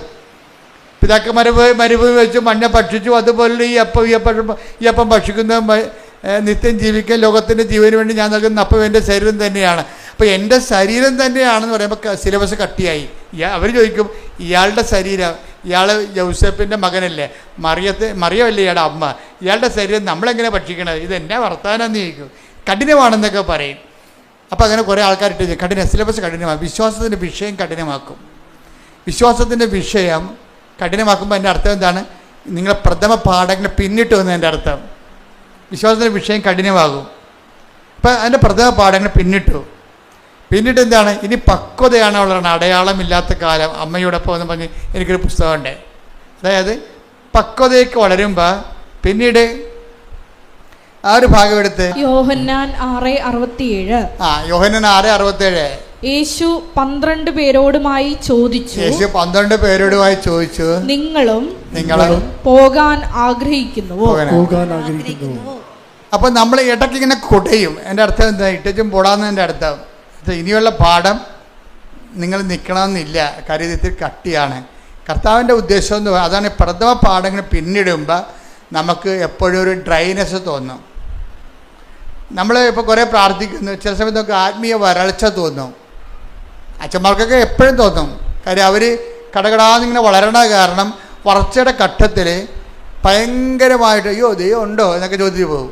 ആരും കുഴപ്പമില്ല. വിശുദ്ധന്മാർക്കും തോന്നിയായിരുന്നു, ജോൺ ഓഫ് ദി ക്രോസിനും തോന്നിയായിരുന്നു. അയാൾ പറഞ്ഞത് dark night of the soul എന്ന് പറയും. ആത്മാവിൻ്റെ രാത്രി. ദൈവത്തെക്കുറിച്ച് ഒരു പിടിയും കിട്ടണില്ല.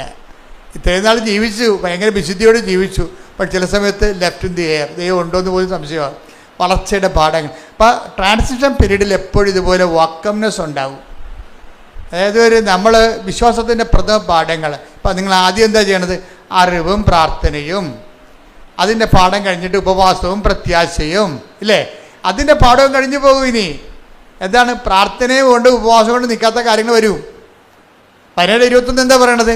പ്രാർത്ഥന കൊണ്ട് ഉപവാസം കൊണ്ട് മാത്രമേ ഇവറ്റകൾ പുറത്തു പോകത്തുള്ളൂ. ഇനി പ്രാർത്ഥന കൊണ്ട് ഉപവാസം കൊണ്ട് നിൽക്കാത്ത കാര്യം വരും. അതിനാണ് ഈ പുള്ളിക്കാരൻ കമന്നൊക്കെ വീഴണത്. കണ്ടില്ലേ? ഗജബിന് കമന്ന് വീഴുകയാണ്. പ്രാർത്ഥന കൊണ്ട് നിൽക്കണില്ല അവിടെ, പിന്നെ ഉപവാസം കൊണ്ട് നിൽക്കണില്ല. ആൾ രണ്ടും പ്രാർത്ഥന കഴിഞ്ഞ് ഉപവാസം കഴിഞ്ഞ് വരികയാണ് ആള്. ആദ്യം പെസകായ്ക്ക് പോലും ആൾ ഉപവാസത്തിലായിരുന്നു. അത് കഴിഞ്ഞ് ഗജബിന് പ്രാർത്ഥനയായിരുന്നു. പെസക കഴിഞ്ഞപ്പോൾ എഴുന്നേറ്റ് പ്രാർത്ഥിച്ചു. മൊത്തം പ്രാർത്ഥന ഉപവാസമാണ്. പക്ഷെ നിൽക്കണില്ല. ഇനി എന്താണ് വിശ്വാസത്തിലേക്ക് വരണത്? പ്രാർത്ഥന ഉപവാസം കൊണ്ട് നിൽക്കണില്ല. അപ്പം ക്രിസ്തു എന്താ ചെയ്തത്? കവന്ന് വീണ്. എന്നിട്ടെന്താ പറഞ്ഞത്? അതിനാണ് പൗലോസ് പറയണത്, ഈ ഒരു വിശ്വാസ വളർച്ചയിൽ ആദ്യ കാലങ്ങളിൽ നമ്മൾ പ്രാർത്ഥന കൊണ്ട് നടക്കും. പിന്നെ വിഷയം കുറച്ചുകൂടി കട്ടിയായി കഴിയുമ്പോൾ പിന്നെ പ്രാർത്ഥനയും ഉപവാസം വേണ്ടിവരും. ചില സമയത്ത് പ്രാർത്ഥനയും ഉപവാസം കൊണ്ടും നിൽക്കത്തില്ല. എന്താ കാരണം? ചില കാര്യങ്ങൾക്ക് പ്രാർത്ഥന കൊണ്ടും പറ്റത്തില്ല, ഉപവാസം കൊണ്ടും പറ്റത്തില്ല. ചില ആൾക്കാർ പറയും ഞങ്ങൾ 33 വിശ്വാസപ്രമാണം ചൊല്ലി എന്നൊക്കെ പറഞ്ഞാലും അതൊക്കെ ഈ പ്രഥമ പാഠങ്ങളാണ്. അതിൻ്റെ അടുത്ത പാഠം പ്രത്യാശയുടെയാണ്, ഉപവാസമാണ്. അപ്പോൾ ചില ആൾക്കാർ പറയും ഞാൻ 33 ദിവസം ഉപവാസിച്ചെന്നൊക്കെ പറയും. ചിലപ്പോൾ അതിൽ നിൽക്കത്തില്ല. ക്രിസ്തുവിലല്ലേ വളരണത്.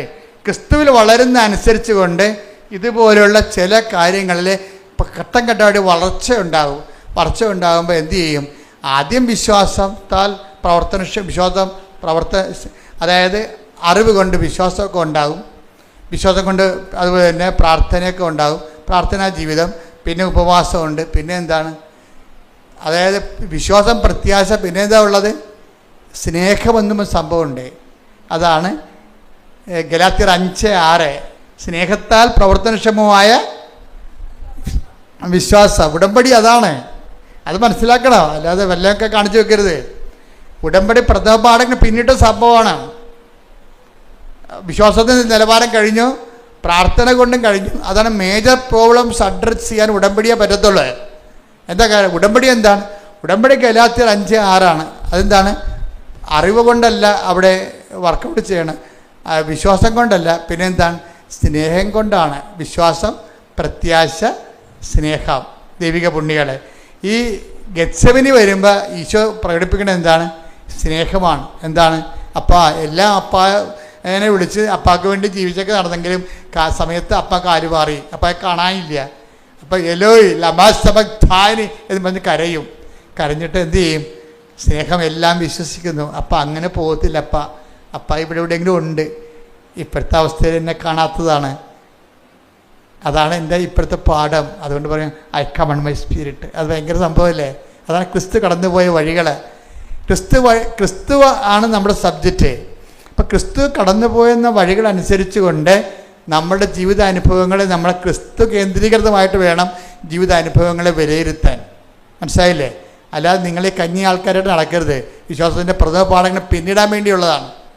ഓരോരോ ഉടമ്പടി പുതുക്കി കഴിയുമ്പോഴും വിശ്വാസത്തിൻ്റെ പ്രഥമ പാഠങ്ങൾ അടുത്ത ഘട്ടം പിന്നിടണം.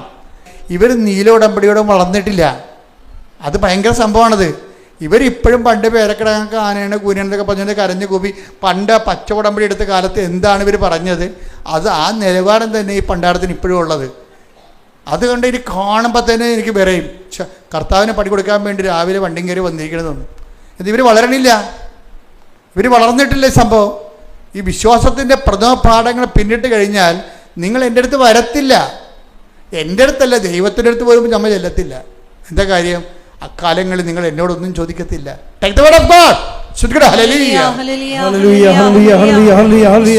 യോഹന്നാൻ 16:23. അന്ന് നിങ്ങൾ എന്നോട് ഒന്നും ചോദിക്കുകയില്ല. അപ്പൊ അതാണ് വിശ്വാസത്തിന്റെ പ്രഥമ പാഠങ്ങൾ പിന്നിട്ട് ഒരാൾ പക്വതയിലെത്തി കഴിഞ്ഞാൽ എല്ലായിടത്തും ഓടി ദൈവത്തിൻ്റെ അടുത്ത് വരത്തില്ല. എന്താണ്?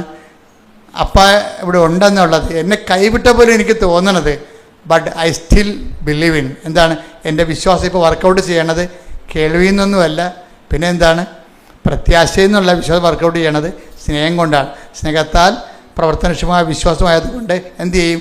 1 Corinthians 13:7 വർക്കൗട്ട് ചെയ്യണം. അപ്പം അത് വളർച്ചയുടെ പ്രഥമ പാഠം പിന്നിട്ട് കഴിഞ്ഞാൽ പക്വതയേക്കല്ല വളരണത്. അപ്പോൾ പക്വത എന്ന് പറഞ്ഞാൽ എന്താണ്? അത് ഈ 1 Corinthians 13:7. സ്നേഹം സകലതും സഹിക്കുന്നു. സ്നേഹം സകലതും സഹിക്കുന്നു, സകലതും വിശ്വസിക്കുന്നു. വിശ്വസിക്കുന്നു. ഇതാണ് വിഷയം. അതായത് ആ കുരിശിൽ സംഭവിക്കണ ഇതാണ്. ഏലോയ് ഏലോയ് ലമാ സബക്താനി എന്ന് ഈശോ ചോദിക്കത്തില്ലേ? അപ്പം നീ എന്നെ കൈവിട്ടോന്ന് ചോദിക്കണില്ലേ? എന്നിട്ട് എന്താ പറയണത്? അതായത് അവിടെ ഈശോയുടെ ഉപവാസം കഴിഞ്ഞു, പ്രാർത്ഥന കഴിഞ്ഞു, ഉപവാസം കഴിഞ്ഞു. പക്ഷേ ദൈവം കൈവിട്ട പോലെ ആയിപ്പോയി. പ്രാർത്ഥിച്ചിട്ട് നിന്നില്ലല്ല, പ്രാർത്ഥന നിന്നോ? പിന്നെ എന്താണ്? പിന്നെ ഇത് ഈശോ ഉപവസിച്ചു. കഴിക്കുന്ന ഈ ഒടുക്കത്തെ താഴത്തിൽ ഇരുന്നുകൊണ്ട് 10 ദിവസം പറയുന്നുണ്ട് കഴിക്കണില്ലേ എന്ന് പറയും. അപ്പോൾ ഈശോ പറയും, എനിക്കിനി ഉപവാസമാണ്, നാളെ ഈ സമയത്ത് അപ്പായുടെ കൂടെ മേശപ്പുറത്ത് പെസക ഞാൻ കഴിക്കും, സ്വർഗീയ എഴുന്നേശാരയിലെന്ന് പറയും. എന്നിട്ട് അവൻ എഴുന്നേരുന്നിട്ട് ഭയങ്കരമായൊരു സ്വസ്ത്രഗീതം ആലപിക്കും. എല്ലാവരും കൈയടിച്ച് പ്രാർത്ഥിച്ചുദിച്ച് പുറത്തു പോകും. കുറച്ച് കഴിയുമ്പോൾ അവൻ താഴെ വീഴും. എന്താ കാര്യം? ഇത്രയും പ്രാർത്ഥന ഉപവാസം ഉണ്ടെങ്കിലും അവന് അഭിമുഖീകരിക്കേണ്ട വിഷയത്തെ കൈകാര്യം ചെയ്യാൻ ഈ പ്രാർത്ഥനയ്ക്ക് ഉപവാസത്തിനും പറ്റണില്ല. അതാണ് വിഷയം. ആ വീണുപോയി. ആ വീണിട്ട് പിന്നെ അവൻ്റെ കയ്യിൽ നിന്നെല്ലാം വിട്ടുപോകണുണ്ട്. അവൻ ലോകത്തിൻ്റെ പാപത്തിൻ്റെ ശാപത്തിന് വേണ്ടി സ്വയം ഏറ്റെടുത്തപ്പോൾ അതിൻ്റെ വേദനയും നീറ്റലും എല്ലാം അവൻ അനുഭവിച്ചു. അവൻ കുറിച്ച് തൂങ്ങി തർക്കപ്പെട്ട് അപ്പോൾ അവന് സങ്കടമായി. പ്രാർത്ഥന കൊണ്ടും ഉപവാസം കൊണ്ടും കുരിശിനെ അതിജീവിക്കാൻ പറ്റണില്ല. അപ്പോൾ എന്ത് പറഞ്ഞു? എലോയ് ലമാ സബക്താനി, എന്താണ് നീ എന്നെ ഉപേക്ഷിച്ചത്? പരിശുദ്ധാത്മാവ് വിട്ടുപിരിയാതെ എന്നിട്ട് പറഞ്ഞു, അപ്പയല്ലേ ഇപ്പം നീ കാണാതിരിക്കാനുള്ള ഇനി 1 മിനിറ്റ് കഴിയുമ്പോൾ ഞാനും കൂടി പോകാൻ അപ്പ എനിക്ക് കമാൻഡ് തന്നിട്ടുണ്ട്. അതുകൊണ്ട് ഞാനും പോകാൻ പോവുകയാണ്. നീ ഒരു പണി ചെയ്യണം. സ്നേഹം എല്ലാം വിശ്വസിക്കുന്നു. അപ്പ ഇവിടെ ഉണ്ടെന്ന് നീ വിശ്വസിക്കണം. എന്നിട്ട് നീ അപ്പായിക്ക് നിൻ്റെ ആത്മാവിനെ ഏൽപ്പിക്കണം. ഉടനെ അവൻ പറഞ്ഞു, പരിശുദ്ധാത്മാവ് ഇറങ്ങിപ്പോവുകയും ആ ഒറ്റ വാക്ക് ആ സമയത്ത് അവൻ പറഞ്ഞുകൊണ്ടിരുന്ന്, ഐ കമൺ മൈ സ്പിരിറ്റ്. എന്നിട്ട് അവൻ തല വലത്തേക്ക് ചായച്ചു, ജീവൻ സമർപ്പിച്ചെന്ന് പറയും. ഇതാണ് സ്നേഹത്താൽ പ്രവർത്തനക്ഷമമായ വിശ്വാസം. കൈയടിക്കട്ടെ, ശ്രദ്ധിക്കട്ടെ, ഹല്ലേലൂയ. ഇതിൻ്റെ വിഷയം എന്ന് പറയണത്, ഉടമ്പടി എപ്പോഴും ടാർഗറ്റ് ചെയ്യുമ്പോൾ അതെന്താണ്? ഉടമ്പടി എന്താണ്? സ്നേഹത്താൽ പ്രവർത്തനക്ഷമമായ വിശ്വാസത്തിലേക്കുള്ള യാത്രയാണത്. അപ്പം അതുകൊണ്ട് എന്താ ചെയ്യണമെന്ന് പറഞ്ഞാൽ, ചില കാര്യങ്ങളെ നമ്മൾ ആക്ടിവേറ്റ് ചെയ്യണമെങ്കിൽ നമ്മളുടെ പ്രാർത്ഥന പോരാതെ വരും, ഉപവാസം പോരാതെ വരും. മനസ്സിലായില്ലേ? എന്താ കാര്യത്തിൽ? ഇപ്പോൾ ഒരു പിശാച് ബാധിതനെ കർത്താവ് ഉയർപ്പിച്ചല്ല, അല്ല അവനെ വിടുവിച്ചേ. അപ്പം പിശാച് ബാധിതം പറഞ്ഞേ, നീ എവിടെ പോയാലും ഞാൻ നിന്നെ അനുഗമിക്കുമെന്ന് പറഞ്ഞു. അപ്പോഴെന്താ ഈശോ പറഞ്ഞത്? നീ എൻ്റെ കൂടെ വരണ്ട, വീട്ടിൽ പോടാന്ന് പറഞ്ഞു. എന്താ കാര്യം? അവന് കർത്താവിൻ്റെ കൂടെ വരാനുള്ള ഇവാഞ്ചലിസ്റ്റ്, ഈ സ്നേഹത്താൽ പ്രവർത്തനക്ഷമമായ വിശ്വാസത്തിലേക്ക് വരണമെന്നുണ്ടെങ്കിൽ ചിലത് കർത്താവിൻ്റെ കൂടെ നടക്കത്തില്ല. കർത്താവിൻ്റെ കൂടെ നടന്നാൽ നടക്കാനുള്ള യോഗ്യത ലഭിക്കത്തില്ല. കർത്താവിനോട് നടക്കുന്നതല്ല, നടക്കാനുള്ള യോഗ്യത ലഭിച്ചില്ല. ഇപ്പം ചില സൗഖ്യങ്ങളൊക്കെ നമുക്ക് കിട്ടും, വിടുതൽ കിട്ടും. അതുകൊണ്ട് ക്രിസ്തു നിങ്ങളുടെ കൂടെ ഉണ്ടെന്ന, ക്രിസ്തുവിനെ പരിചരിക്കാൻ നിങ്ങൾക്ക് കഴിയുമെന്ന ഒന്നും വിശ്വസിക്കരുത്. അത് വേറെ ഇൻസ്ട്രുമെൻറ്റാണ്. അതാണ് ആ പിശാച് ബാധനെ അയാൾക്ക് വലിയൊരു അനുഗ്രഹമാണ് ചെയ്തത്. ഇത്രയും നാൾ അയാളെ പിശാചിൽ കെട്ടിയിട്ടിരിക്കുകയായിരുന്നു, ഒന്ന് കൈയും കാര്യം കെട്ടിയിട്ടിരിക്കുകയായിരുന്നു. അയാളെ കർത്താവ് അഴിച്ചു വിട്ടു, ഭയങ്കര അനുഗ്രഹം കിട്ടി അയാൾക്ക്. പക്ഷേ അയാൾ കർത്താവിനോട് പറഞ്ഞു, നീ എവിടെ പോയാലും ഞാൻ നിന്നെ അനുഗമിക്കും. അപ്പോൾ പറഞ്ഞ് അതിന് വേറെ സ്കൂളാണ്, അതിനവിടെ പഠിക്കേണ്ടി വരും, ഇപ്പം തൽക്കാലം വീട്ടിൽ പോകാൻ പറഞ്ഞു. എന്നുവെച്ചാൽ എത്ര അനുഗ്രഹം കിട്ടിയാലും എത്ര വലിയ സാക്ഷ്യം പറഞ്ഞാലും ഈശോ പറയും തൽക്കാലം വീട്ടിൽ പോകാൻ പറയും. എന്താ കാര്യം? ക്രിസ്തുവായിരിക്കണം നമ്മുടെ ലക്ഷ്യം. അതിന് വേറെയാണ് വിഷയം. അതിന് ഈ പ്രോസസ്സിംഗ് ഉണ്ട്. എല്ലാ കാലവും വയറ്റിപ്പഴപ്പിന് വേണ്ടി ക്രിസ്തുവിൻ്റെ കൂടെ നടന്നാൽ നമുക്ക് ഒത്തിരി കാലം നടക്കാൻ പറ്റത്തില്ല. ഞാൻ പറഞ്ഞു വന്ന ഭാഗം, ഒരു പിശാച് ബാധിതനെ കർത്താവ് ഒഴിപ്പിച്ച് കഴിഞ്ഞപ്പോൾ ആ പിശാച് ബാധിതൻ ഈശോനോട് പറയും, ഞാൻ നിന്നെ അനുഗമിക്കാമെന്ന് പറയും. അപ്പോൾ ഈശോ പറയും, നീ വീട്ടിൽ പോയി കർത്താവ് നിന്നോട് ചെയ്ത കാര്യങ്ങൾ അവരോട് പറയണം. അതാണ് ഇവാഞ്ചലൈസേഷൻ എന്ന് പറയണത്. അത് മനസ്സിലായില്ലേ? ലൂക്ക 8:38-39. ലൂക്ക 8:38-39. പിശാച് ബാധയൊഴിഞ്ഞ ആ മനുഷ്യൻ അവന്റെ കൂടെ ആയിരിക്കാൻ അനുവാദം ചോദിച്ചു. എന്നാൽ അവനെ തിരിച്ചയച്ചുകൊണ്ട് യേശു പറഞ്ഞു, നീ വീട്ടിലേക്ക് തിരിച്ചുപോയി ദൈവം നിനക്ക് ചെയ്തത് എന്തെന്ന് അറിയിക്കുക. ഇതാണ് ഒരു പ്രശ്നം. അതായത് പ്രാർത്ഥന, ഉപവാസം. പിന്നെ എന്താ ഉള്ളത്? പ്രാർത്ഥന ഉപവാസം കഴിഞ്ഞാലും ഇനി പിശാച് ബാധ വരെ ഒഴിഞ്ഞു പോയാലും പിന്നെ നമ്മൾക്ക് മേജർ മിറക്കിൾസ് നമ്മുടെ ജീവിതത്തിൽ സംഭവിച്ചാലും അടുത്ത സിലബസ് എന്ന് പറഞ്ഞാൽ എന്താണ്? സുവിശേഷവൽക്കരണമാണ്. മനസ്സിലായില്ലേ? ഉടമ്പടിക്കൊപ്പം വളരണ്ടേ? നിങ്ങളുടെ പേപ്പറിൻ്റെ കളർ മാറ്റിയിരിക്കണത് എന്തിനാണ്? അങ്ങനെ കളർ മാറ്റാൻ കാര്യം നിങ്ങളുടെ ഗ്രേഡ് നിശ്ചയിക്കുകയാണ്. പച്ച, പിന്നെന്താണ് നീല, പിന്നെന്താണ് വെള്ള, പിന്നെന്താണ് സിൽവർ ഗ്രേ. ഇനി ഇന്ദ്രനീലമുണ്ട്, കൊടുത്തിട്ടില്ല, കൊടുക്കും. ഇവാഞ്ചലിസ്റ്റ് മാത്രമേ ഇന്ദ്രനീലം കൊടുക്കത്തുള്ളൂ. അത് അങ്ങനെ ഒരാളെ കണ്ടെത്തണം നമ്മൾ. എന്താ വിഷയം എന്ന് പറയണത്? ഈ ഉടമ്പടി പുതുക്കുന്നവർ ശ്രദ്ധിച്ച് കേൾക്കണം ഈ ക്ലാസ്സുകൾ. അതായത് ആ പച്ചയുടെ കാലം കഴിയുമ്പോൾ പ്രഥമ പാഠം പിന്നിട്ടു. പിന്നെ എന്താണ്? പക്വതയിലേക്കുള്ള വളർച്ചയാണ്. പിന്നെ എന്താണ്?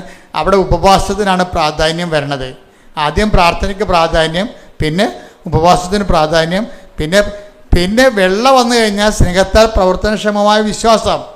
ഗലാത്യർ 5:6 അവിടെ വർക്കൗട്ട് ചെയ്യണത്. ആ സ്നേഹത്താൽ പ്രവർത്തനക്ഷമമായ വിശ്വാസത്തിൻ്റെ ഇടയ്ക്ക് വെച്ച് ആബ്സൻസ് ഓഫ് ഗോഡ് സംഭവിക്കും. ദൈവത്തിന് കാണത്തില്ല. നമ്മൾ തലകുത്തി നിന്ന് പ്രാർത്ഥിച്ചാലും ദൈവത്തിന് ഒരു ദൈവാനുഭവം നമുക്ക് ഫീൽ ചെയ്യത്തില്ല. ഈ സമയത്ത് നടക്കാൻ പഠിക്കണം, ഇരുട്ടിൽ നടക്കാം. ഇതിപ്പോൾ നമ്മൾ ഞാനൊരു കാര്യം ചെയ്യട്ടെ, ഈ ഇരുട്ടിൽ നടക്കണമെങ്കിൽ ഇപ്പോൾ നിങ്ങളുടെ വീട്ടിൽ ഈ ആദ്യം പ്രാർത്ഥനാ ജീവിതം, പിന്നെ ഉപവാസ ജീവിതം, ഇതെല്ലാം മിക്സഡാണേ.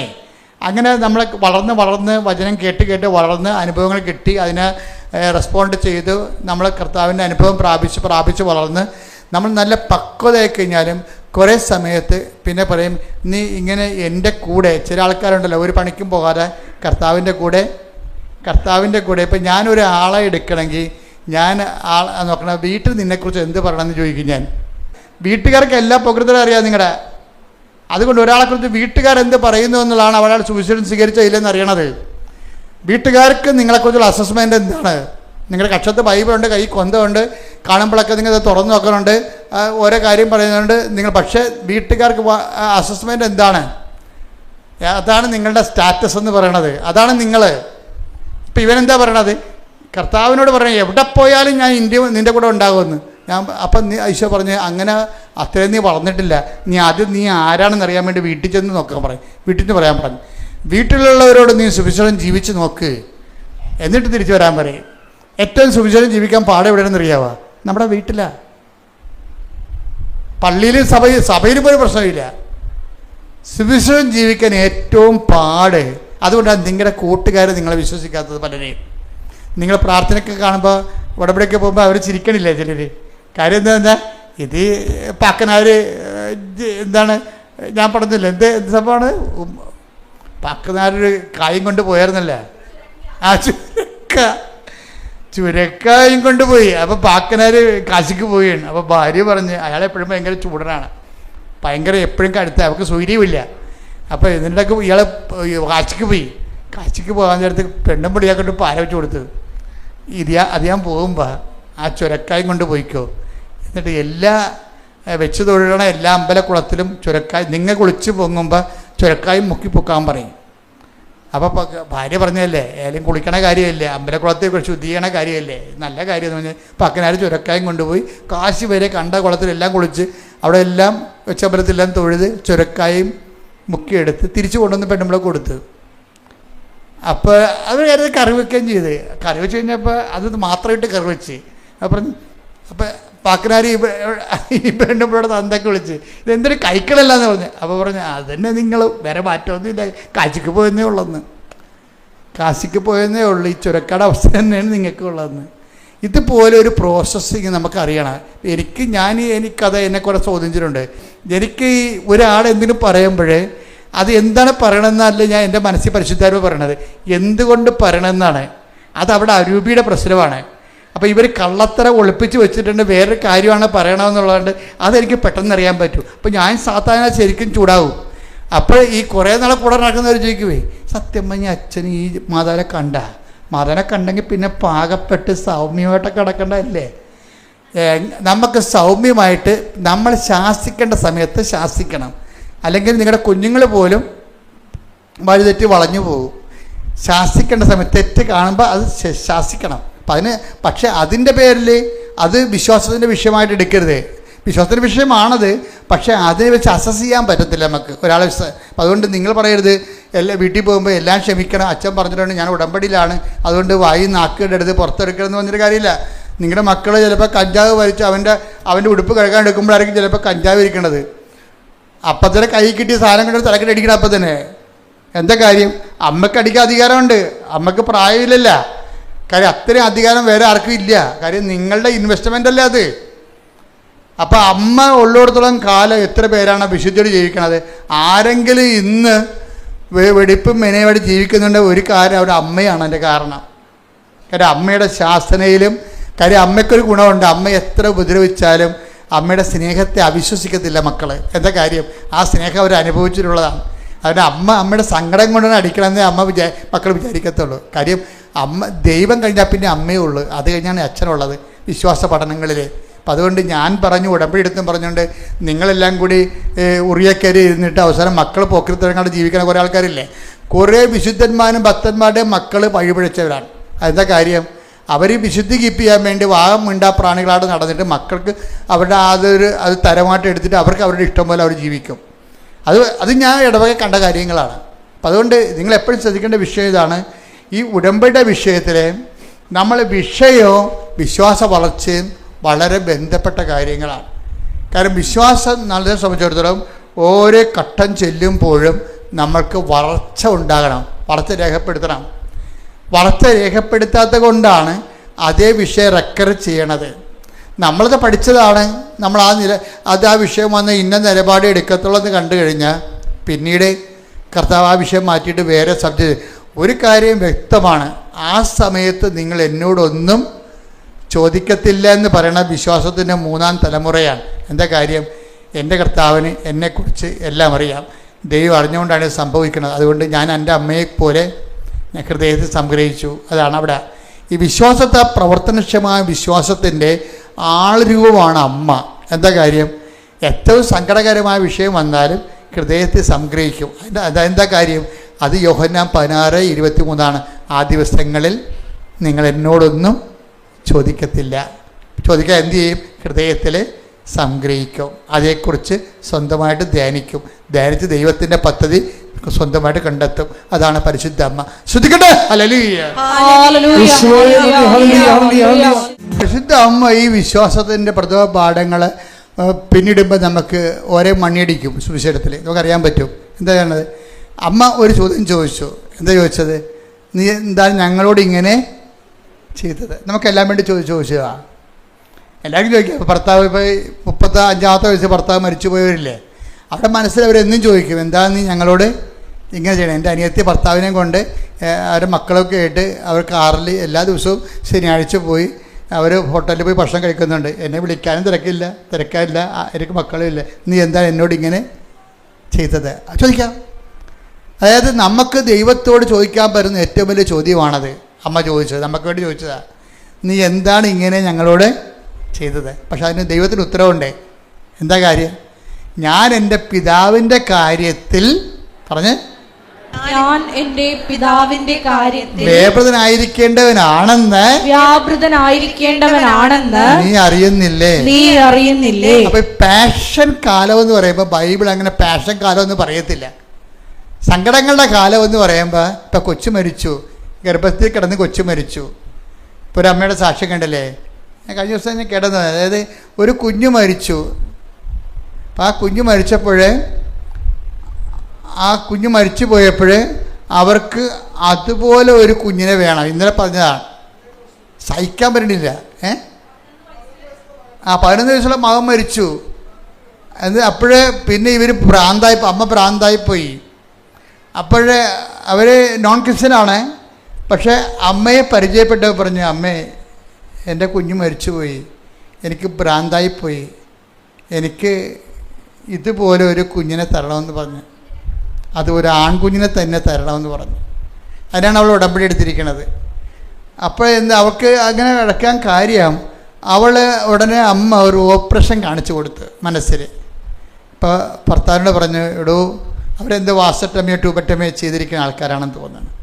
അപ്പോൾ നമ്മളൊരു ഓപ്പറേഷൻ ചെയ്യണം, നമുക്കിനി ഒരു കുഞ്ഞിനെ തരുമെന്ന് അമ്മ പറഞ്ഞെന്ന് പറഞ്ഞു. അയാൾക്ക് അമ്മയിലൊന്നും വിശ്വാസമില്ല. പക്ഷെ ഭാര്യനെ വിശ്വാസമുള്ളതുകൊണ്ട്, ഭാര്യയെ സ്നേഹമുള്ളതുകൊണ്ട്, അവരുടെ സങ്കടം ഇങ്ങനെ ഇരിക്കണതുകൊണ്ട് പറഞ്ഞു, ശരി നമുക്കത് അഴിച്ച് രണ്ടാമത് ചെയ്യാമെന്ന് പറഞ്ഞു.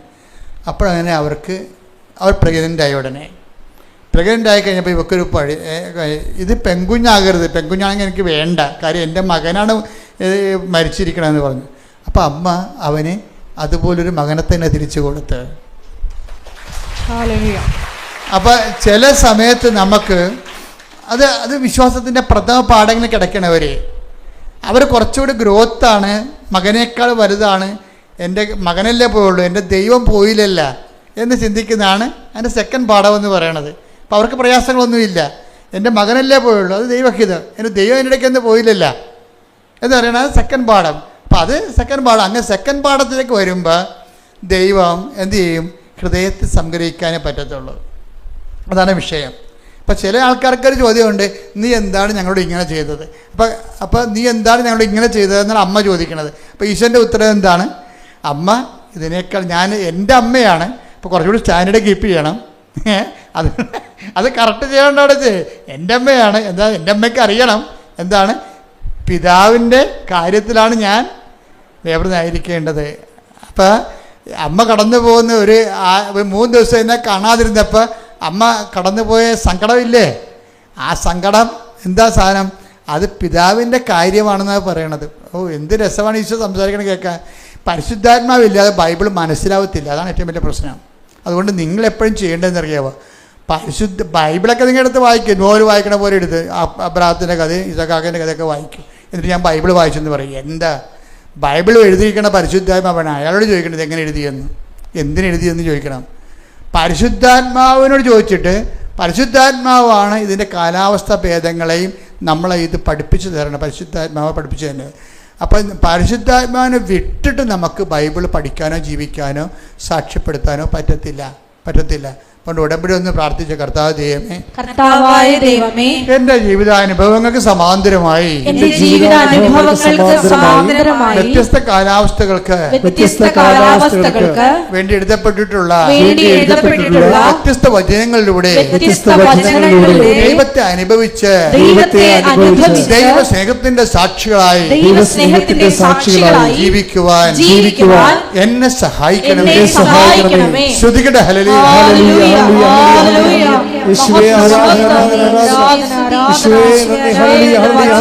അഭിഷേകത്തോടെ വായിക്കുവാൻ, അർത്ഥമറിഞ്ഞ് വായിക്കുവാൻ ആരാധനയിലൂടെ പ്രത്യേക അഭിഷേകം നൽകണമേ. പരിശുദ്ധ പരമദിവ്യകാരുണ്യത്തിന് ആരാധനയും സ്തുതിയും പുകഴ്ചയും ഉണ്ടായിരിക്കട്ടെ. നമ്മൾ എന്തെങ്കിലും ഒരു ഗ്യാപ്പ് വന്നാൽ അതിൻ്റെ പിന്നിൽ കിടന്നുകൊണ്ട് ഉടമ്പടി ഡൗൺ ആക്കരുത്. ചില സമയത്ത് ചില ഗ്യാപ്പുകൾ വരും അല്ലേ? ചില സമയത്ത് ദൈവത്തിൻ്റെ ഒരു ഇടപെടലും ഇല്ലാത്തൊരു സമയം ഉണ്ടാകും. ഇപ്പം നമ്മുടെ പ്രയാസങ്ങളിൽ നമ്മൾ നിലനിന്ന് പോകും. അപ്പോൾ ഈ അമ്മയും അതുപോലെ ഈശോനെ കാണാത്ത 3 ദിവസം ഉണ്ടായി. അപ്പോൾ അമ്മയും സങ്കടത്തിലൂടെ പോയി. അപ്പം അമ്മ അത് തിരിച്ച് ചോദിച്ചു, എന്തുകൊണ്ടാണ് നീ ഇങ്ങനെ ഞങ്ങളോട് ചെയ്തത് അല്ലേ? എന്തുകൊണ്ടാണ് നീ വായിച്ച ഭാവം വായിച്ചേ? ലൂക്ക 2:48. ലൂക്ക 2:48. അവനെ കണ്ടപ്പോൾ മാതാപിതാക്കൾ വിസ്മയിച്ചു. അവന്റെ അമ്മ അവനോട് പറഞ്ഞു, മകനെ നീ ഞങ്ങളോട് ഇങ്ങനെ ചെയ്തതെന്ത്? നിന്റെ പിതാവും ഞാനും ഉത്കണ്ഠയോടെ നിന്നെ അന്വേഷിക്കുകയായിരുന്നു. അവൻ അവരോട് ചോദിച്ചു, നിങ്ങൾ എന്തിനാണ് എന്നെ അന്വേഷിച്ചത്? ഞാൻ എന്റെ പിതാവിന്റെ കാര്യങ്ങളിൽ വ്യാപൃതനായിരിക്കേണ്ടതാണെന്ന് നിങ്ങൾ അറിയുന്നില്ലേ? ഈ പിതാവിന്റെ കാര്യം എന്ന് പറഞ്ഞാൽ എന്താണെന്നറിയാമോ? എപ്പോഴും നമ്മൾ ശ്രദ്ധിക്കണം. ഈ ആപ്ഷൻസ് ഒക്കെ വരുമ്പോഴെല്ലാം നമുക്ക് പ്രാർത്ഥനയ്ക്ക് ഉത്തരവില്ലാത്ത ദിവസങ്ങളുണ്ടാകും. ശ്രദ്ധിക്കണം മക്കളെ, അച്ഛൻ പറയണത്. പ്രാർത്ഥനയ്ക്ക് ഉത്തരമില്ലാത്ത അടിയന്തര സാഹചര്യങ്ങൾ വരും. അത് ശരിക്കും പറഞ്ഞാൽ നമുക്ക് വേദനയും ക്ലേശമായിരിക്കും ആ സമയത്ത് ഉണ്ടാകണത് ഇല്ലേ? അപ്പോൾ നമ്മൾ ചോദിക്കും, ഞാൻ ഉടമ്പടി എടുത്താണല്ല, എന്തായാലും ഞങ്ങളോട് ഇങ്ങനെ ചെയ്യണമെന്ന് നമ്മൾ ചോദിക്കും, ദൈവത്തോട് ചോദിക്കും. അപ്പോൾ ചോദിക്കുമ്പോൾ കർത്താവ് എന്താ പറയണത്? അത് പിതാവിൻ്റെ കാര്യമാണ്. എന്താ കാര്യം? പിതാവിൻ്റെ കാര്യം എന്താണ്? അതായത് പിതാവിൻ്റെ കാര്യമെന്ന് പറയുമ്പോൾ ഈശോ പിതാവിൽ നിന്ന് കൊണ്ടുവന്നത് എന്താണെന്ന് നമ്മൾ അറിയണം. നമ്മുടെ ജോലി, വീട്, വിവാഹം, പറമ്പ് വാങ്ങിക്കൽ അങ്ങനെയുള്ള ഏർപ്പെടല അത് പിതാവ് ഈശോയുമായിട്ട് ബന്ധമില്ലെങ്കിലും സാധാരണ നിരീക്ഷകന്മാർക്ക് പോലും കിട്ടുന്ന കാര്യങ്ങളാണ്. പിതാവിൽ നിന്ന് ഈശോ കൊണ്ടുവന്ന തനത് ഗിഫ്റ്റ് എന്താണ്? കൃപയും സത്യവും അവൻ വഴി ഉണ്ടായി. അതാണ് കൃപയാണ് പിതാവിൽ നിന്ന് കൊണ്ടുവന്നത്. ഈശോ കൊണ്ടുവന്നത് എന്താണ്? കൃപ. എപ്പോഴും കൃപയെക്കുറിച്ച് പറയുമ്പോൾ പിതാവിനെ പിക്ചറിൽ ബൈബിളിൻ്റെ ഒരു രീതി അതാണ്. കൃപയെക്കുറിച്ച് പറഞ്ഞാൽ ഉടനെ ബൈബിള് പിതാവിനെ കൊണ്ടുവരൂ. അതാണ് 12:18 എടുത്ത്. 12:18. ഇതാ ഞാൻ തിരഞ്ഞെടുത്ത എന്റെ ദാസൻ, എന്റെ ആത്മാവ് പ്രസാദിച്ച എന്റെ പ്രിയപ്പെട്ടവൻ, ഞാൻ അവന്റെ മേൽ എന്റെ ആത്മാവിനെ അയക്കും. പിതാവിൽ നിന്ന് കൊണ്ടുപോകുന്നത് എന്താണ്? ഈ ആത്മാവാണ്. മനസ്സിലായില്ലേ? പരിശുദ്ധാത്മാവിൻ്റെ കൃപാദാനങ്ങളാണ്. അതാണ് ഈശോ പറയണത്. ഞാൻ പിതാവിനോട് ചോദിക്കുകയും, പിതാവെന്ന് പറഞ്ഞാൽ പിന്നെ പരിശുദ്ധാത്മാവിന് നടപടിക്രമമെന്ന് അതിൻ്റെ അർത്ഥം. എന്താ കാര്യം? പിതാവിനോട് ഞാൻ ചോദിക്കുകയും നിങ്ങൾക്ക് MAക്ക് അഡ്മിഷൻ മേടിച്ച് തരികയും ചെയ്യും. അങ്ങനെയാണ് പറഞ്ഞത്? അല്ല, അതാണ് പ്രശ്നം. ഈ ക്യാഷ് ആൻഡ് കൈൻഡ് പരിപാടിക്ക് പിതാവുമായി ഡയറക്റ്റ് ബന്ധമില്ല. It is already given. അത് നമ്മുടെ ബുദ്ധിയും ബോധവും അനുസരിച്ച് നമ്മളത് ആർജിച്ചെടുക്കുകയാണ് ചെയ്യണത്.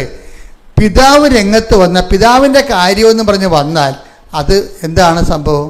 പിതാവിനോട് ചോദിക്കുകയും എടുത്ത് വായിച്ചതിനടുത്ത് നിത്യം നിങ്ങളോടുകൂടി ആയിരിക്കാൻ മറ്റൊരാശ്വാസകനെ വായിച്ചേ ശ്രദ്ധിക്കട്ടെ. ഹല്ലേലൂയ ഹല്ലേലൂയ ഹല്ലേലൂയ ഹല്ലേലൂയ ഹല്ലേലൂയ. യോഹന്നാൻ 14:16. യോഹന്നാൻ 14:16. ഞാൻ പിതാവിനോട് അപേക്ഷിക്കുകയും എന്നേക്കും നിങ്ങളോട് കൂടെ ആയിരിക്കാൻ മറ്റൊരു സഹായകനെ അവിടുന്ന് നിങ്ങൾക്ക് തരുകയും ചെയ്യും. അതായത് പിതാവിന്റെ കാര്യം എന്ന് പറയണതിന്റെ ഒരു കാര്യം, പരിശുദ്ധാത്മാവിനെ നമുക്ക് ലഭിക്കുന്നതാണ് പിതാവിന്റെ കാര്യം.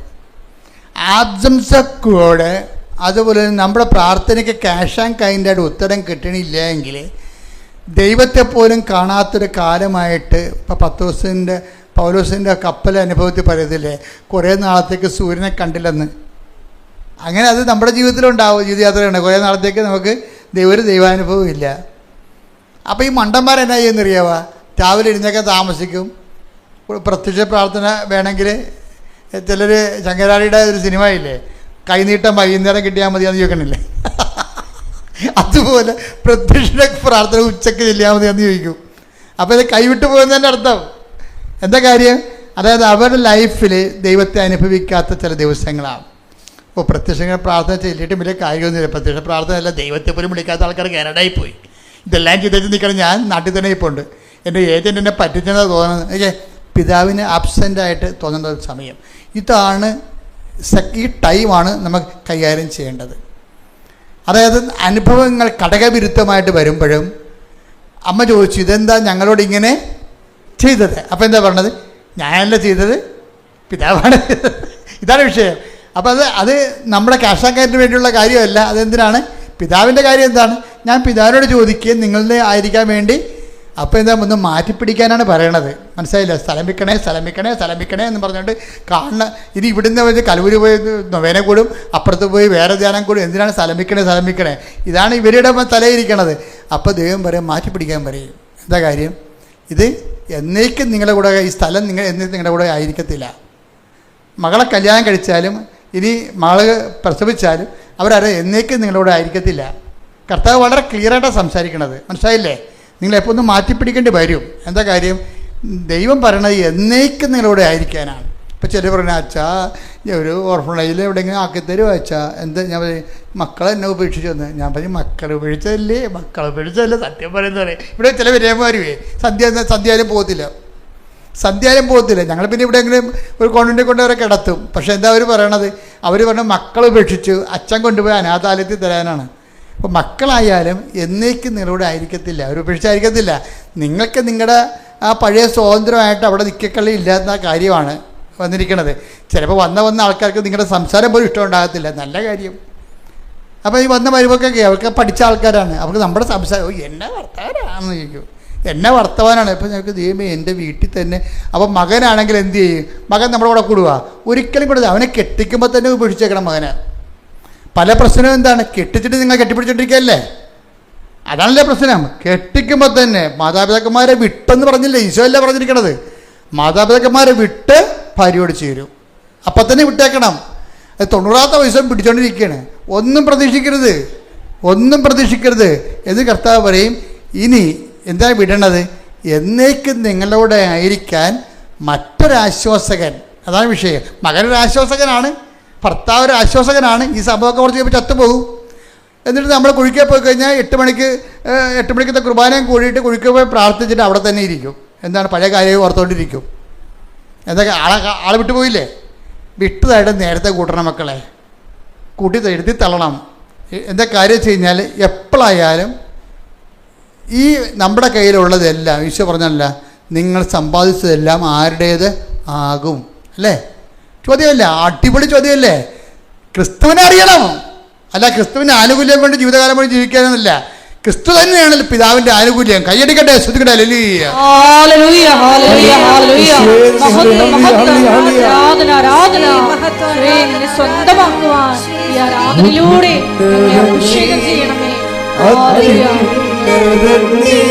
നിന്നെപ്പോലൊരു ദൈവമില്ല. ഉന്നതൻ നീ, അത്യുന്നതൻ നീ, നിന്നെപ്പോലൊരു ദൈവമില്ല. അത്ഭുതമാ അതിശയമാ നീ മാത്രമേ ദൈവമെന്നും. അത്ഭുതമാ അതിശയമാ നീ മാത്രമേ ദൈവമെന്നും. പരിശുദ്ധ പരമദിവ്യകാരുണ്യത്തിന് എന്നേരവും ആരാധനയും സ്തുതിയും പുകഴ്ചയും പരിശുദ്ധ പരമദിവ്യകാരുണ്യത്തിന് എന്നേരവും ആരാധനയും സ്തുതിയും പുകഴ്ചയും ഉണ്ടായിരിക്കട്ടെ. അതായത് എന്നേക്കും നിങ്ങളുടെ ആയിരിക്കാൻ മറ്റൊരാശ്വാസം അയച്ചു തരികയും ചെയ്യും. ആബ്സൻസിൻ്റെ കാര്യം ഇതുപോലെ ചില സമയത്ത് നീ ഞങ്ങളോട് ഇങ്ങനെ ചെയ്തത് എന്താണ്, ഞാൻ നിൻ്റെ പിതാവും കൂടി എന്തോരം നിന്നെ അന്വേഷിച്ചതെന്ന് അറിയാമോ? നിങ്ങൾ എന്തിനാണ് എന്നെ അന്വേഷിച്ചത്? എന്തിനാണ് നിങ്ങൾ ആദി കൊണ്ടത്? എന്തിനാണ് നിങ്ങൾ ഉത്കണ്ഠപ്പെട്ടത്? എന്തിനാണ് നിങ്ങൾ കണ്ണീർ വാർത്തത്? എന്താ കാര്യം? ഇത് പിതാവിൻ്റെ സമയമാണെന്ന് അറിയാൻ പാടില്ലേ? പിതാവിൻ്റെ സമയം എന്താണ്? ഇത് പരിശുദ്ധാത്മാവിനെ സ്വീകരിക്കാനുള്ള സമയം. ഓരോ വേദനാ സമയങ്ങളും, മക്കൾ കൈവിട്ട്, ഭർത്താവ് കൈവിട്ട്, ഭാര്യ മരിച്ചെന്നൊക്കെ പറയുന്ന ഓരോ കാലങ്ങളും എന്തിൻ്റെതാണ്? എന്നേക്കും നിങ്ങളുടെ ആയിരിക്കും. ഇവരാരും എന്നേക്കും നിങ്ങളുടെ ആയിരിക്കത്തില്ല, ഉറപ്പല്ലേ? എന്നേക്കും ആയിരിക്കത്തില്ല മക്കളെ. നിങ്ങൾ 10 മാസം ചുവന്ന കാലത്ത് ഒന്നും പറയണ്ട, അതായത് നിർത്തി അവസാനിപ്പിക്കണേ, ഒരു കഥയില്ല. ആരുടെ ക്ലെയിം ഉണ്ടാക്കേണ്ട കാര്യമില്ല, ഒരു ക്ലെയിം മാത്രം. എന്താ സംഭവം? എന്നേക്കും നിങ്ങളുടെ കൂടെ ആയിരിക്കാൻ പ്രാർത്ഥിച്ചേ. കർത്താവേ, അങ്ങയുടെ പൊന്നുപോലത്തെ വചനം സൗജന്യമായി നൽകിക്കൊണ്ട് എന്നേക്കും എന്റെ കൂടെ ആയിരിക്കാൻ പിതാവിന് ലഭിക്കുന്ന പരിശുദ്ധാത്മാവിനാൽ എന്നെ അഭിഷേകം ചെയ്യണമേ. നാളുകളിൽ നിങ്ങൾ എന്നോട് ഒന്നും ചോദിക്കാതിരിക്കാൻ ഈ വെള്ളം കുടിക്കുന്നവൻ നീ ദാഹിക്കാം. ഞാൻ തരുന്ന വെള്ളം കുടിക്കുന്നവർക്ക് ദാഹിക്കുകയില്ല. നീ തരുന്ന വെള്ളമായ പരിശുദ്ധാത്മാവിനെ ദാഹിക്കുന്നവൻ എന്റെ അടുത്ത് വരട്ടെ. തിരുനാളിന്റെ മഹാദിനത്തിൽ അവൻ എഴുന്നേറ്റ് ഉച്ചത്തിൽ പറഞ്ഞു, ആർക്കെങ്കിലും ദാഹിക്കുന്നെങ്കിൽ അവൻ എന്റെ അടുത്ത് വരട്ടെ. എന്നിൽ വിശ്വസിക്കുന്നവരുടെ ഹൃദയത്തിൽ നിന്ന് ജീവജലത്തിന്റെ അരുവികൾ തന്നിൽ വിശ്വസിക്കാൻ ഇരുന്നവരെ സ്വീകരിക്കാൻ ഇരുന്ന പരിശുദ്ധാത്മാവിനെ കുറിച്ചാണ് അവനത് പറഞ്ഞത്. ആത്മാവേ, പരിശുദ്ധാത്മാവേ, യേശുവിന്റെ ആത്മാവേ, യേശുവിന്റെ തിരുവിലാവിലെ മുറിവ് തുറന്നുകൊണ്ട് അവന്റെ സകലത്തിന്റെ സമ്മാനമായി, സ്വർഗത്തിന്റെ സമ്മാനമായി ഇറങ്ങി വന്ന ദൈവത്തിന്റെ വാഗ്ദാനമേ, പിതാവിന്റെ വാഗ്ദാനമേ, ആത്മാവേ, ആത്മാവേ നിറയണമേ, നിറയണമേ, എന്നെ ശക്തിപ്പെടുത്തണമേ. ദൈവത്തിന്റെ ഉടമ്പടി സുവിശേഷീതമായി പൂർത്തിയാക്കുവാൻ ആത്മാവേ, ആത്മാവേ വസിക്കണമേ.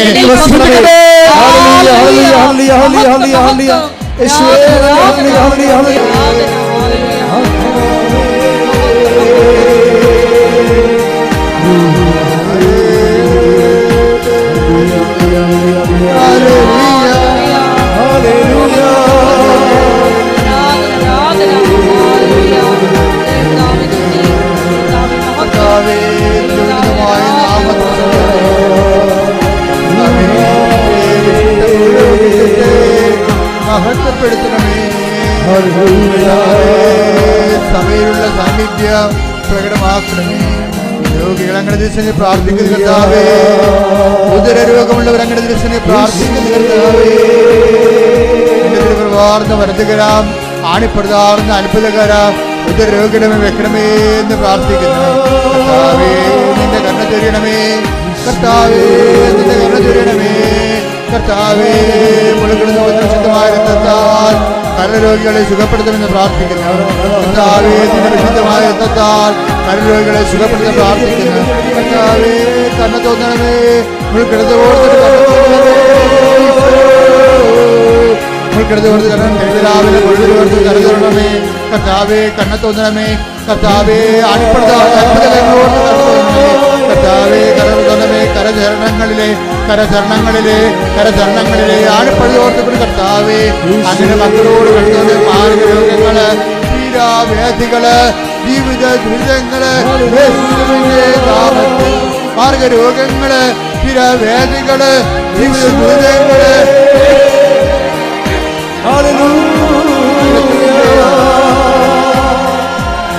സ്തോത്രം.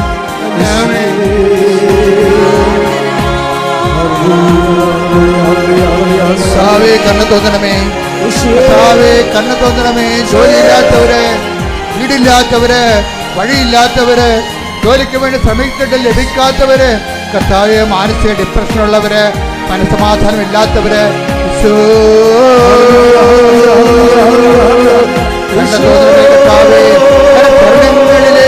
ആണി പഴുത് കോർത്തുകൊണ്ട് കർത്താവേ ഉച്ചമുതൽ ഉള്ളംകാല് വരെ കർത്താവിന്റെ രക്തം പടരട്ടെ. എല്ലാ കോശങ്ങളിലും കർത്താവിന്റെ രക്തം പടരട്ടെ. എല്ലാ പേശികളിലും കർത്താവ് രക്തം പടരട്ടെ. എല്ലാ ഞാടി ഞരമ്പുകളിലും കർത്താവ് രക്തം പടരട്ടെ. കർത്താവേ കണ്ണത്തോന്നണമേ. പൗരോഹിത്യത്തെ മഹത്വപ്പെടുത്തണമേ. ശ്രുതികട്ടെ പൗരോഹിത്യത്തെ മഹത്വപ്പെടുത്തണമേ. കർത്താവേ കണ്ണത്തോന്നണമേ. മക്കളില്ലാത്തവരെ സ്പർശിക്കണമേ കർത്താവേ. ഭ്രാന്തി രോഗികളെ സ്പർശിക്കണ കർത്താവേ. ഭ്രാന്തുള്ളവരെ സ്പർശിക്കണ കർത്താവേ. മാനസിക രോഗങ്ങളുള്ളവരെ സ്പർശിക്കണ കർത്താവേ. ഉറക്കമില്ലാത്തവരെ സ്പർശിക്കണ കർത്താവേ. കർത്താവേ കണ്ണത്തോന്നണമേ. കർത്താവേ കണ്ണത്തോന്നണമേ. നിന്റെ തിരുവിടാവിലെ മുറിവിനെ ഓർത്തുകൊണ്ട് കർത്താവേ കണ്ണത്തോന്നണമേ. നിന്റെ ആണിപ്പെടുത്താവുന്ന അത്ഭുത കരങ്ങൾ ഓർത്തുകൊണ്ട് കർത്താവേ കണ്ണത്തോന്നണമേ. തിരങ്ങ് രോഗികളെ, ചോരത്തവേ, ത്വക്ക് രോഗികളെ, പിശുല രോഗികളെ, PCOD രോഗികളെ കർത്താവേ കണ്ണത്തോന്നണമേ. കർത്താവേ സ്പോണ്ടിലോസിസ് അസുഖമുള്ളവരെ കണ്ണത്തോന്നണമേ കർത്താവേ. ഓട്ടിസം രോഗികളെ കണ്ണത്തോന്നണമേ കർത്താവേ. അപസ്മാ രോഗികളെ കണ്ണത്തോന്നണമേ കർത്താവേ. കർത്താവേ കണ്ണത്തോന്നണമേ. എന്റെ കർത്താവിന്റെ ഉന്നതമായ നാമത്തിൽ, സഭയുടെ അധികാരത്തിൽ, കുരിശിന്റെ അടയാളത്തിൽ, ദൈവത്തിന്റെ സത്യാൽ മാരക രോഗങ്ങള്, തീരാവേദികള്, ജീവിത ദുരിതങ്ങള് യേശുവിന്റെ നാമത്തില് മാറിപ്പോകട്ടെ. ശ്രുതിക്കട്ടെ.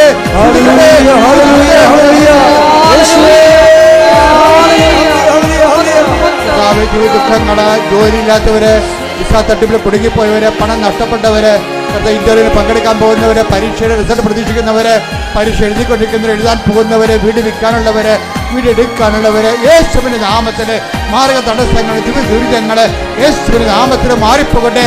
ശ്രുതിക്കട്ടെ.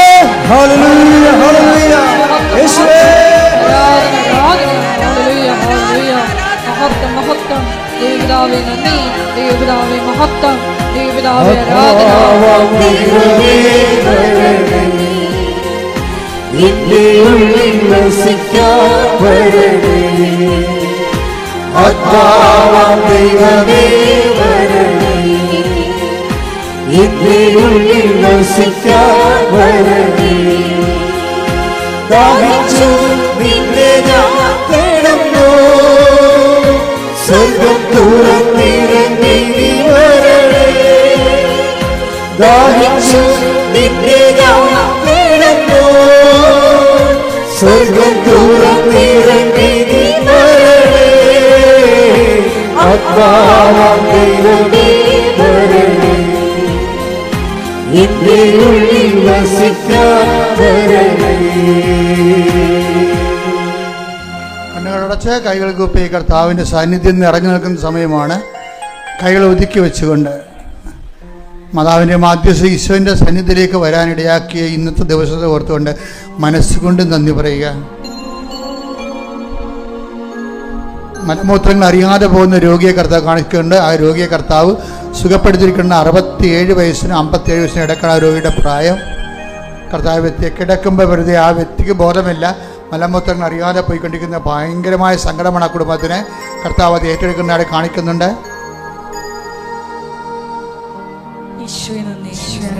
കൊല്ലണമെന്ന് അതല്ലെങ്കിൽ ഒരു തരം കിട്ടിയോ ഉപദ്രവിക്കണമെന്ന് വിചാരിച്ചുകൊണ്ട് ഒരു പാര വെക്കണം എന്ന് പറഞ്ഞാൽ അമ്പ ചെയ്തുകൊണ്ട് നിൽക്കുന്ന സംഭവമാണ്.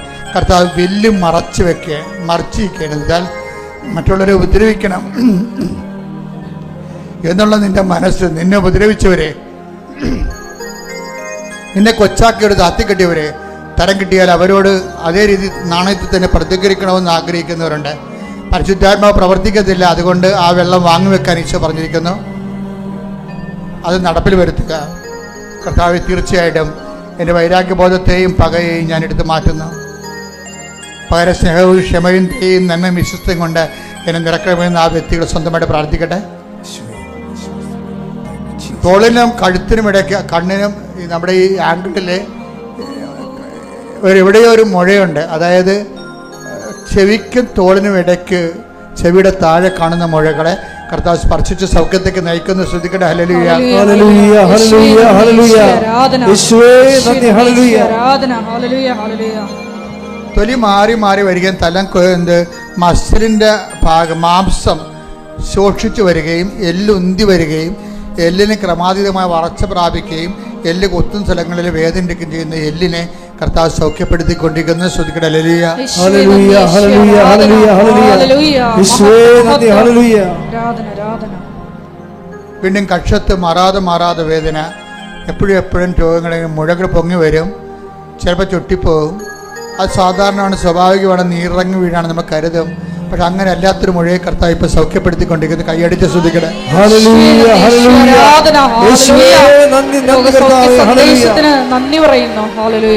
ടി എന്ന അക്ഷരത്തിൽ തുടങ്ങുന്ന വീണ് പോയെന്ന് കരുതുന്നു. ടി എന്ന അക്ഷരത്തിൽ തുടങ്ങുന്ന പേര് വീണ് പോയെന്ന് കരുതുന്നു. ഇനി മുന്നോട്ട് ഒന്നിനും ഞാനില്ല. മരിക്കും വരെ എവിടെയെങ്കിലും ഒതുങ്ങി ജീവിക്കാം. ഭക്ഷണം തന്നെ വേണമെന്നില്ല. ഡിപ്രഷൻ്റെ അവസാന രൂപമായി. ജീവിതത്തെ അഭിമുഖീകരിച്ച് തോറ്റ്, അല്ലെങ്കിൽ അയാളെ തോപ്പിച്ചു. ദൈവം തോപ്പിക്കാതെ നിന്നെ ആർക്കും തോപ്പിക്കാൻ കഴിയത്തില്ലെന്ന് പരിശുദ്ധാത്മ പറയുന്നു.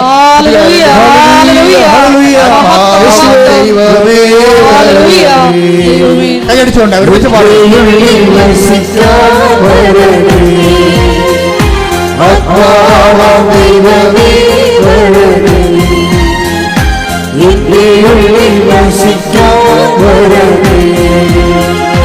ദാഹിച്ചു നിന്നെ ഞാൻ തേടുന്നു, സ്വർഗ്ഗപുരത്തിറങ്ങി നീ വരണേ. ദാഹിച്ചു നിന്നെ ഞാൻ തേടുന്നു, സ്വർഗ്ഗപുരത്തിറങ്ങി നീ വരണേ. ആത്മാവാം ദൈവമേ വരണേ, എന്റെ ഉള്ളിൽ വസിക്കാൻ വരണേ.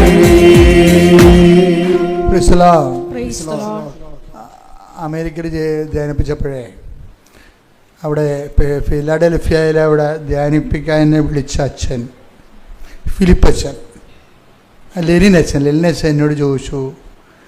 ഞാൻ പോരുന്നതിനോട് മുമ്പ് ചോദിച്ചു, അച്ഛാ എപ്പോഴും ഞാൻ കരഞ്ഞുകൊണ്ടിരിക്കണം. കർത്താവിൻ്റെ കാര്യങ്ങൾ കേൾക്കുമ്പോൾ എൻ്റെ കണ്ണ് നിറയും. കുർബാന അർപ്പിക്കുമ്പോൾ എൻ്റെ കണ്ണ് നിറയും. കർത്താവിൻ്റെ കാര്യങ്ങൾ കേൾക്കുമ്പോൾ, ആരുടെയെങ്കിലും ദൈവാനുഭവം വരുമ്പോൾ എൻ്റെ കണ്ണ് നിറയും. എനിക്ക് ഭയങ്കര ചമ്മൽ തോന്നണം അച്ഛാന്ന് പറഞ്ഞു. എന്നെ മാറ്റി മുറിക്കൊണ്ട് വെച്ച് ചോദിച്ചതാണ്. ആത്മീയ കാര്യമായതുകൊണ്ട് നിങ്ങൾക്കും ഇത് ചിലപ്പോൾ ഗുണം ചെയ്യുമെന്ന് വിചാരിച്ചുകൊണ്ടാണ് ഞാനിത് നിങ്ങളോട് പറയണത്. അപ്പോൾ എന്നോട് ചോദിച്ചാൽ അത് എന്താണെന്ന് ചോദിച്ചു. അപ്പോൾ ഞാൻ പറഞ്ഞു അച്ഛൻ അച്ഛൻ CP വർക്കി അച്ഛൻ്റെ പുസ്തകം ഒന്ന് വായിക്കണം, ജീവൻ്റെ പ്രകാശം എന്ന് അതിൻ്റെ പേരെന്ന് ഞാൻ പറഞ്ഞു. CP വർക്കി അച്ഛനെ മരിച്ചുപോയി. നമ്മുടെ ഷാലോവിൻ്റെ അച്ഛനായിരുന്നു. ഷാലോവിൻ്റെ സ്പിരിച്വൽ ഫാദറായിരുന്നു, വലിയ അച്ഛനായിരുന്നു. അപ്പം അദ്ദേഹം ഒരു പുസ്തകം എഴുതിയിട്ടുണ്ട്, ജീവൻ്റെ പ്രകാശം. അതിൻ്റെ അകത്ത് ഒരു വാക്ക് മുഴുവനും കണ്ണീരിൻ്റെ വരങ്ങളെക്കുറിച്ച്, ദ ഗിഫ്റ്റ് ഓഫ് ടീയേഴ്സ്. ഇപ്പം ഞാൻ ഇവിടെ വന്നപ്പോൾ നമ്മുടെ സെക്ഷൻ ആൾക്കാർ അത് തന്നെയാണ് പറഞ്ഞുകൊണ്ടിരിക്കണം. ഇപ്പം ഞാൻ ഇത് തമ്മിൽ ഇൻ്റർ കണക്റ്റഡാണ്. അച്ഛൻ പറഞ്ഞത് ഈ ആഴ്ചയിൽ, അതായത് ഏഞ്ചൽസ് താര എന്ന് പറഞ്ഞൊരു മോള് ഉടമ്പടി എടുത്ത്. ഇപ്പോൾ ഏഞ്ചൽ താരയുടെ പ്രശ്നം എന്ന് വെച്ച് കഴിഞ്ഞാൽ അവൾ MSc സ്റ്റുഡൻ്റാണ്, കെമിസ്ട്രി. പക്ഷേ അവളുടെ തീസിസ് എല്ലാം റിജക്റ്റ് ചെയ്യണം. അവിടെ ഈ ഗൈഡുമാരുടെ ഭാരം താങ്ങണ എന്തുമാത്രം ഈ മക്കളൊക്കെ ഉണ്ടെന്നറിയാമോ? ഈ ഗൈഡുമാരായിട്ടുള്ളവരോടൊന്ന് കേൾക്കണേ. നിങ്ങളുടെ താഴെ വർക്ക് ചെയ്യുന്നവരോട് കുറച്ച് കരുണ കാണിക്കണം. നിങ്ങളുടെ വിദ്യാഭ്യാസത്തിൻ്റെയും സങ്കീർണമായ നിങ്ങളുടെ ഔന്നത്യം അവിടെ മേൽ അടിച്ചേൽപ്പിക്കാൻ വേണ്ടി നോക്കിയിട്ട് കാര്യമില്ല. അവരുടെ ടെൻഷൻ, അവരാണെങ്കിൽ പ്രോജക്റ്റ് ചെയ്യുന്നവർ അനുഭവിക്കുന്ന ടെൻഷൻ നിസ്സാര ടെൻഷനല്ല. ഒത്തിരി പേര് അമ്മ ഉടമ്പടിയിൽ ഒരു രക്ഷപ്പെടുത്തിയിട്ടുണ്ട്, ഞാൻ ആ സാക്ഷ്യം കേട്ടിട്ടുണ്ട്. അപ്പോൾ ഇവരുടെ പ്രശ്നം വെച്ചാൽ എല്ലാം ക്യാൻസൽ ചെയ്ത് കളയും, എല്ലാം ഒരു ഡീപ്രമോട്ട് ചെയ്ത് കളയും, ഒരു പ്രോജക്റ്റും അംഗീകരിക്കത്തില്ല. ഇവർക്ക് ഭ്രാന്ത് പിടിച്ചു. എന്നാൽ ഇവൾ എബോവ് ആവറേജ് നല്ല എലഗൻറ്റ് സ്റ്റുഡൻ്റാണ്, നല്ല കോൺഫിഡൻസ് ഉള്ള ആളാണ്. പക്ഷേ ഇയാളുടെ അടുത്ത് തോറ്റു പോകണം. അപ്പോൾ അവൾ അവസാനം ജീവിതം അടിയറ വെച്ചപ്പോൾ ആരോ പറഞ്ഞ് ഉടമ്പടി എടുത്ത അമ്മ മാതാവ് ഹെൽപ്പ് ചെയ്യുമെന്ന് പറഞ്ഞു. ഉടനെ കൊച്ചു വന്ന് ഉടമ്പടി എടുത്ത്, ഈ ഏഞ്ചൽ താര വന്ന് ഉടമ്പടി എടുത്ത് കഴിഞ്ഞപ്പോൾ പിന്നീട് ലൈഫ് ഉടമ്പടി ചില ആൾക്കാർക്ക് ഞാൻ ഷിക്കാഗോയിൽ ധ്യാനിപ്പിച്ചപ്പോൾ അവിടുത്തെ ഒരു അച്ഛൻ എന്നോട് പറഞ്ഞെന്നറിയാമോ, എൻ്റെ അച്ഛനീ നടത്തിയ ധ്യാനമില്ലേ, ഇതിൻ്റെ അകത്തൊരു 20 വെള്ളക്കാർ പങ്കെടുത്തിരുന്നെങ്കിൽ അമേരിക്ക നന്നായേനെന്ന്. ഞാൻ എന്താ അങ്ങനെ പറയണത്? അല്ല, അവർ ഉടമ്പടി അവർ ചെയ്തില്ല, പക്ഷേ അവർ വിശ്വസിക്കുന്ന കാര്യം കൃത്യമായിട്ട് ചെയ്തിരിക്കും. ഉടമ്പടിയുടെ ഈ കാര്യം എല്ലാം അവർ ചെയ്യും. നമുക്കിനി അങ്ങനെയൊന്ന് ചിന്തിക്കുക അച്ഛാന്ന് പറഞ്ഞിട്ട് പോയി. എന്നുവെച്ചാൽ ആ മലയാളികളെന്ന് പറയുമ്പോൾ പകുതി ചെയ്യും, ഈ ഞാൻ പറഞ്ഞു വവ്വാലി കടിച്ച പോലെ ഇരിക്കും, പകുതി കടിക്കും, താഴെ കളയും. ഉടമ്പടി ഒരിക്കലും അങ്ങനെ ചെയ്യരുത്. ഈ ഏഞ്ചൽ സിദ്ധാരയുടെ ഉടമ്പടി ഗുണമെന്ന് പറയണത് അവൾ ചെയ്യണ കാര്യങ്ങൾ പക്ക സീരിയസ് ആയിരിക്കും. അതാണ് ഒരു ഉടമ്പടി. അവൾ ആദ്യമേ എഴുതിയ എന്താണെന്നറിയാം, പരിശുദ്ധാത്മാവിന് നൽകണമെന്ന് എഴുതിയിരിക്കണം. ആദ്യം ഇത്രയും പ്രശ്നങ്ങളുണ്ട് കൊച്ചിന്, പക്ഷെ ആദ്യം എഴുതിയിരിക്കണം എന്താണ്, എനിക്ക് പരിശുദ്ധാത്മാവിനെ നൽകണം. അത് ആ സെക്കൻഡ്. ദൈവത്തിലേത് പ്രശ്നം എന്ന് വെച്ചാൽ നമുക്ക് അലോട്ട് ചെയ്യാൻ പ്രൊവിഷനുള്ള സംഭവത്തെ ആദ്യം വെച്ചാൽ കിട്ടാൻ എളുപ്പമാണ്. എന്താണ് ആദ്യം കിട്ടാൻ എളുപ്പമെന്ന് പറയും. ഇപ്പം നമ്മൾ പറയും ചിക്കൻ ബിരിയാണി കഴിക്കാൻ വേണ്ടി ചെല്ലാമെന്ന് പറഞ്ഞാൽ ആ ഹോട്ടലിൽ ചെന്ന് വെച്ചും നമ്മൾ ഹോട്ടൽ തിരക്കി നടക്കേണ്ടി വരും. കിട്ടണ കഴിക്കാമെന്ന് പറഞ്ഞ് ചെന്നാലാ അവർക്ക് ഫ്രൈഡ് റൈസും കഴിച്ചിട്ട് പോരാ, ഒരു കുഴപ്പമില്ല, അവിടെ ഉള്ള എന്താ കഴിക്കാം. അതുപോലെ ദൈവത്തിന് തരാൻ എളുപ്പം എന്താ, പരിശുദ്ധാത്മാവിനെയാണ്. കാര്യം പരിശുദ്ധാത്മാവിന് ഒരിക്കലും തരണയല്ല പ്രശ്നം, സ്വീകരിക്കണതിനാണ് പ്രശ്നം. മനസ്സിലായില്ലേ? പരിശുദ്ധാത്മാവ് സൗജന്യ ദാനമാണ്, പക്ഷെ തരണതല്ല പ്രശ്നം, താങ്ങത്തില്ല, അതാണ് പ്രശ്നം. നമ്മൾ ഈ ഉടമ്പടി മുഴുവൻ ചെയ്യണത് പരിശുദ്ധാത്മാവിനെ സ്വീകരിക്കാനുള്ള ഇൻഫ്രാസ്ട്രക്ചർ ഡെവലപ്പ് ചെയ്യാൻ. എന്താ കാര്യം? ഈശോ പറഞ്ഞത് എന്താണ്, ഈ ആത്മാവിനെ സ്വീകരിക്കാൻ ലോകത്തിന് പറ്റത്തില്ലെന്ന് പറഞ്ഞില്ലേ, അതാണ് പ്രശ്നം. തരണതിനൊരു പ്രശ്നമില്ല. ഞാൻ എൻ്റെ പിതാവിനോട് ചോദിക്കുകയും എന്തെങ്കിലും നിങ്ങളുടെ വിചാരിക്കാം മറ്റൊരു ആശ്രയം അയച്ചു തരികയും ചെയ്യും, തന്നിട്ട് കാര്യമില്ല, പക്ഷേ നമുക്ക് സ്വീകരിക്കാൻ പറ്റത്തില്ല. അതെന്താണ്? ആ വചനം എടുത്ത് ശ്രുതികട്ടെ, ഹല്ലേലൂയ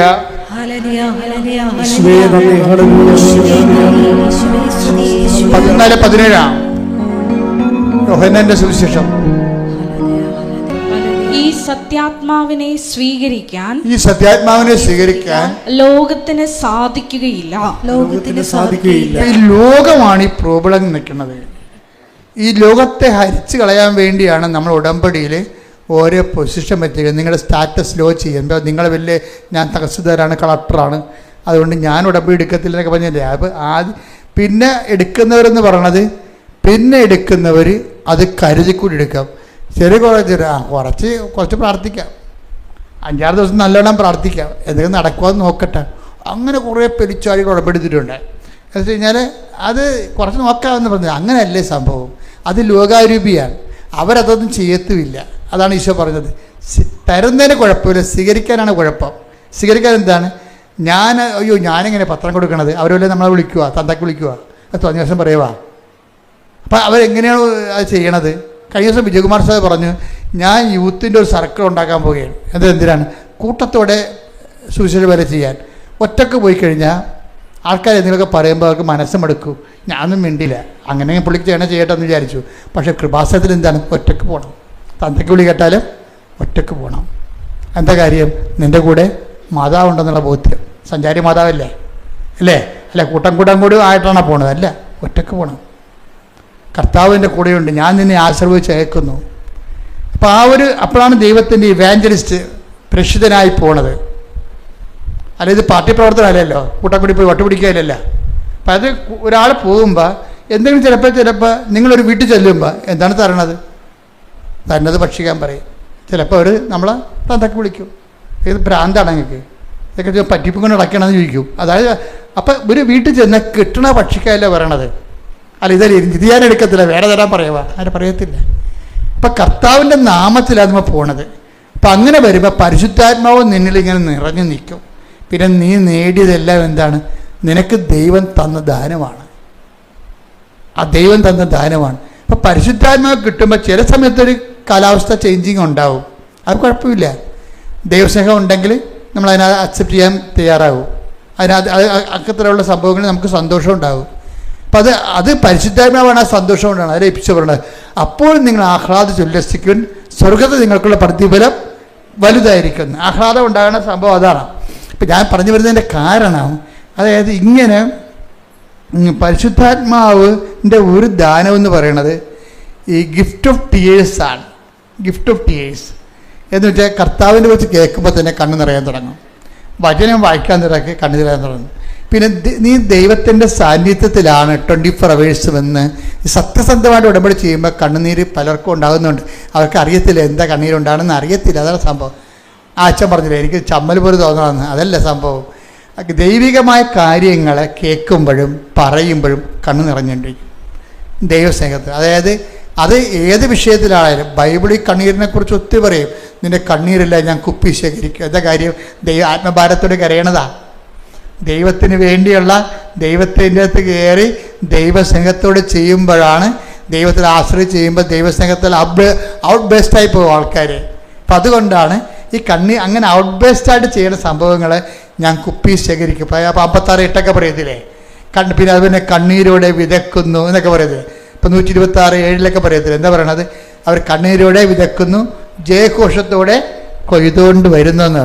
ഇപ്പം കണ്ണീരിൽ വിതക്കുമ്പോൾ ഓർക്കുക, ആത്മാവിലാണ് അഭിഷേകത്തിൽ ആ സംഭവം ചെയ്യണത്. അപ്പം അതിന് ഇവളുടെ ഫലം എന്ന് പറഞ്ഞാൽ എന്താ വെച്ച് കഴിഞ്ഞാൽ, ഉടമ്പടി ചെയ്ത് കഴിഞ്ഞ് പിന്നീട് ആ പണ്ടുണ്ടായിരുന്ന തീസിസ് റെക്കോർഡ് അതുപോലെ തന്നെ കൊണ്ടേ കൊടുത്തപ്പോഴും പിന്നെ എക്സലൻ്റ് ഇയാൾ മാറ്റിക്കളഞ്ഞ ദൈവം. ആ ആളെ അങ്ങേരുടെ മാസ്റ്റർ ഗൈഡിനെ മാറ്റിക്കളഞ്ഞ് മനസ്സ്, അയാളെ മാറ്റിയില്ല, പക്ഷെ അയാളുടെ മനസ്സ് മാറ്റി. എന്താണ്? ഇവൾ പണ്ട് കാണിച്ച് തെറ്റ് വാങ്ങിച്ചിട്ടുള്ള സാധനം തന്നെയാണ് ഇപ്പം പുള്ളിയെ കൂടെ കാണിക്കുമ്പോൾ എല്ലാം ഗുഡ് എക്സലൻ്റ് എന്ന് പറഞ്ഞ് കൊടുക്കണം. ആളെ മാറ്റും. ദൈവത്തിന് ഒരു സമയം മതി. അതാണ് പരിശുദ്ധാത്മാവിനെ തന്നെയാണ് ശരിക്കും പറഞ്ഞാൽ, പ്രത്യേകിച്ച് ഉടമ്പടി പുതുക്കിയ ആൾക്കാർ ഇനി പരിശുദ്ധാത്മാവിന് വളരാൻ വേണ്ടി പ്രത്യേകം ശ്രദ്ധിക്കണമെന്നാണ് എൻ്റെ അർത്ഥം. അതുപോലെ തന്നെ ഒരു സാക്ഷ്യമാണ് നമ്മൾ ഈ പ്രാവശ്യം കേട്ടത്. അതായത് അനിലയുടെ സാക്ഷ്യം. അനിലയുടെ മകൾക്ക് 4ാം ക്ലാസ്സിൽ പെങ്കൊച്ചാണ്. 4ാം ക്ലാസ്സിൽ ഒരു വയറുവേദന ഉണ്ടായി, കൊണ്ടുപോയി ആശുപത്രി കാണിച്ച് സ്കാൻ ചെയ്തു. ആ സ്കാൻ വീട്ടിൽ വെച്ചു. 14ാം വയസ്സിലും വയറുവേദന ഉണ്ടായി അതുപോലെ തന്നെ. അപ്പോൾ അതിന് സ്കാൻ ചെയ്തപ്പോൾ പറഞ്ഞ്, നിങ്ങൾ പണ്ട് ഡോക്ടർ ആദ്യം സ്കാൻ ചെയ്തപ്പോൾ ഡോക്ടറൊന്നും പറഞ്ഞില്ലേ എന്ന് ചോദിച്ചു. ഡോക്ടറൊന്നും പറഞ്ഞില്ല, മരുന്ന് തീർന്നു എന്ന് പറഞ്ഞ്. എന്നാലും ആ സ്കാനിങ് റിപ്പോർട്ട് ഉണ്ടോ കയ്യിൽ? അതുണ്ടെന്ന് പറഞ്ഞ്. അത് വായിച്ചപ്പോൾ എന്താ സമയം അതിൻ്റെ അകത്ത് എതിരുണ്ട്, ഈ കൊച്ചു യൂട്രസ് ഇല്ലെന്ന്, ഗർഭപാത്രം ഇല്ലെന്ന് അന്ന് എഴുതി വെച്ചിട്ടുണ്ട് ആ സ്കാൻ റിപ്പോർട്ടിൽ. അത് പിന്നെ അന്നത്തെ ഡോക്ടർമാർ വിചാരിച്ച് വളരുമ്പോൾ ശരിയാവുമെന്ന്. 14ാം വയസ്സിൽ ഇപ്പം സ്കാൻ ചെയ്തപ്പോൾ യൂട്രസ് ഇല്ല. ആ പെങ്കൊച്ചിൻ്റെ അമ്മ തകർന്നു പോയി. അവൾ ഉടമ്പടി എടുത്ത് കണ്ണീരോടെ അമ്മയുടെ മുമ്പിൽ, അമ്മേ എൻ്റെ പെങ്കൊച്ചിൻ്റെ ഭാവിയില്ല. അപ്പോഴ് ഡോക്ടർ പറഞ്ഞ്, അപ്പോൾ ഇതിൽ ഇവൾ ഉടമ്പടി എടുത്തേച്ച് ഉടമ്പടി തൈലം എടുത്തിട്ട് ആ പൊക്കിളിൻ്റെ താഴെ ഗർഭപാത്രം നേരെ ഒരു കുരിശ് വരച്ച്, അമ്മേ ഇല്ലെങ്കിൽ ഉണ്ടാക്കി തരണം, എനിക്ക് അമ്മയിലാണ് വിശ്വാസം എന്ന് പറഞ്ഞു. പിന്നെ MRI എടുക്കുമ്പോൾ ആ വയസ്സിൻ്റെ ഗർഭപാത്രം അവിടെ അമ്മ വെച്ച് കൊടുക്കും. അപ്പം ഇത് ഉടമ്പടിയിൽ ഇതിൻ്റെ അപ്പുറത്ത് നടക്കും. മരിച്ചവർ ജീവിച്ചു വരും. കാര്യം എന്താണ്? അത് അമ്മ മാതാവ് പ്രത്യക്ഷപ്പെട്ടതിൻ്റെ ഭാഗമായിട്ടാണ് ഉടമ്പടി വരണത്. അതുകൊണ്ട് നമ്മൾ പ്രത്യക്ഷ പ്രാർത്ഥന ചെല്ലണത്. അപ്പോൾ പ്രത്യക്ഷ പ്രാർത്ഥന ചെല്ലാൻ വേണ്ടി നിങ്ങൾക്ക് തന്നിരിക്കുന്ന സമയം 5:30 to 6:30. അതിനുള്ളിൽ നിങ്ങൾ ചെല്ലിയിരിക്കണം. അതിൻ്റെ കൂടെയാണ് ഇപ്പം അച്ഛൻ്റെ കൂടെ നിങ്ങൾ ഡെയിലി ബ്ലഡ് കേൾക്കുന്നത്. അത് ഷെയർ ചെയ്യണം. അതിൻ്റെ പ്രാർത്ഥനയിൽ പങ്കെടുത്തിട്ട് അതിൻ്റെ അഭിഷേകം മേടിച്ചിട്ട് വേണം എല്ലാ ദിവസവും മുന്നോട്ട് പോകാൻ. കാര്യം അനുഗ്രഹമൊക്കെ വിരൽത്തുമ്പിലാണ്. പക്ഷേ ചോദിക്കേണ്ടത് ആര്? പരിശുദ്ധാത്മാവിനോട് ചോദിക്കേണ്ടത്. Praise the Lord. എല്ലാവരും മുട്ട നിൽക്കുക. സംഭാവന ആശീർവാദം.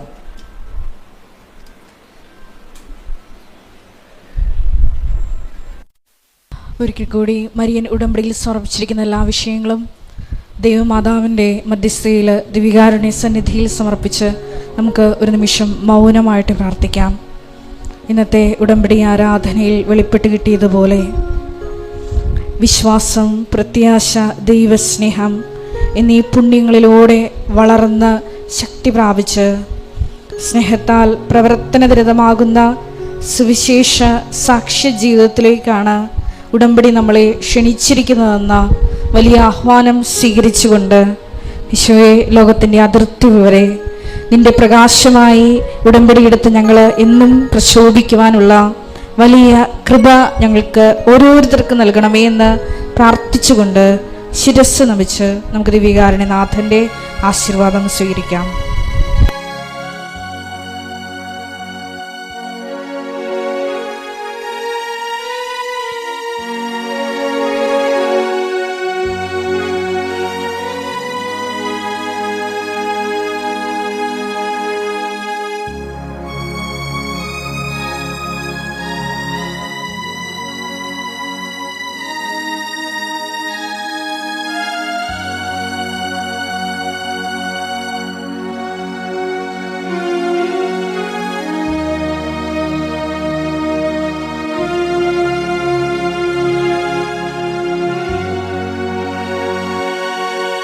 പരിശുദ്ധ പരമമാ ദിവ്യകാരുണ്യമേ,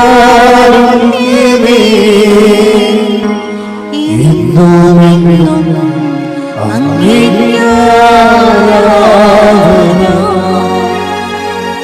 പരിശുദ്ധ പരമമാ ദിവ്യകാരുണ്യമേ, എന്നുമെന്നും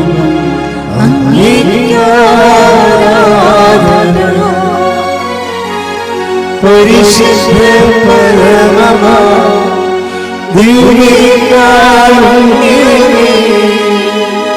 ഇന്നും അങ്ങേക്ക് ആരാധന.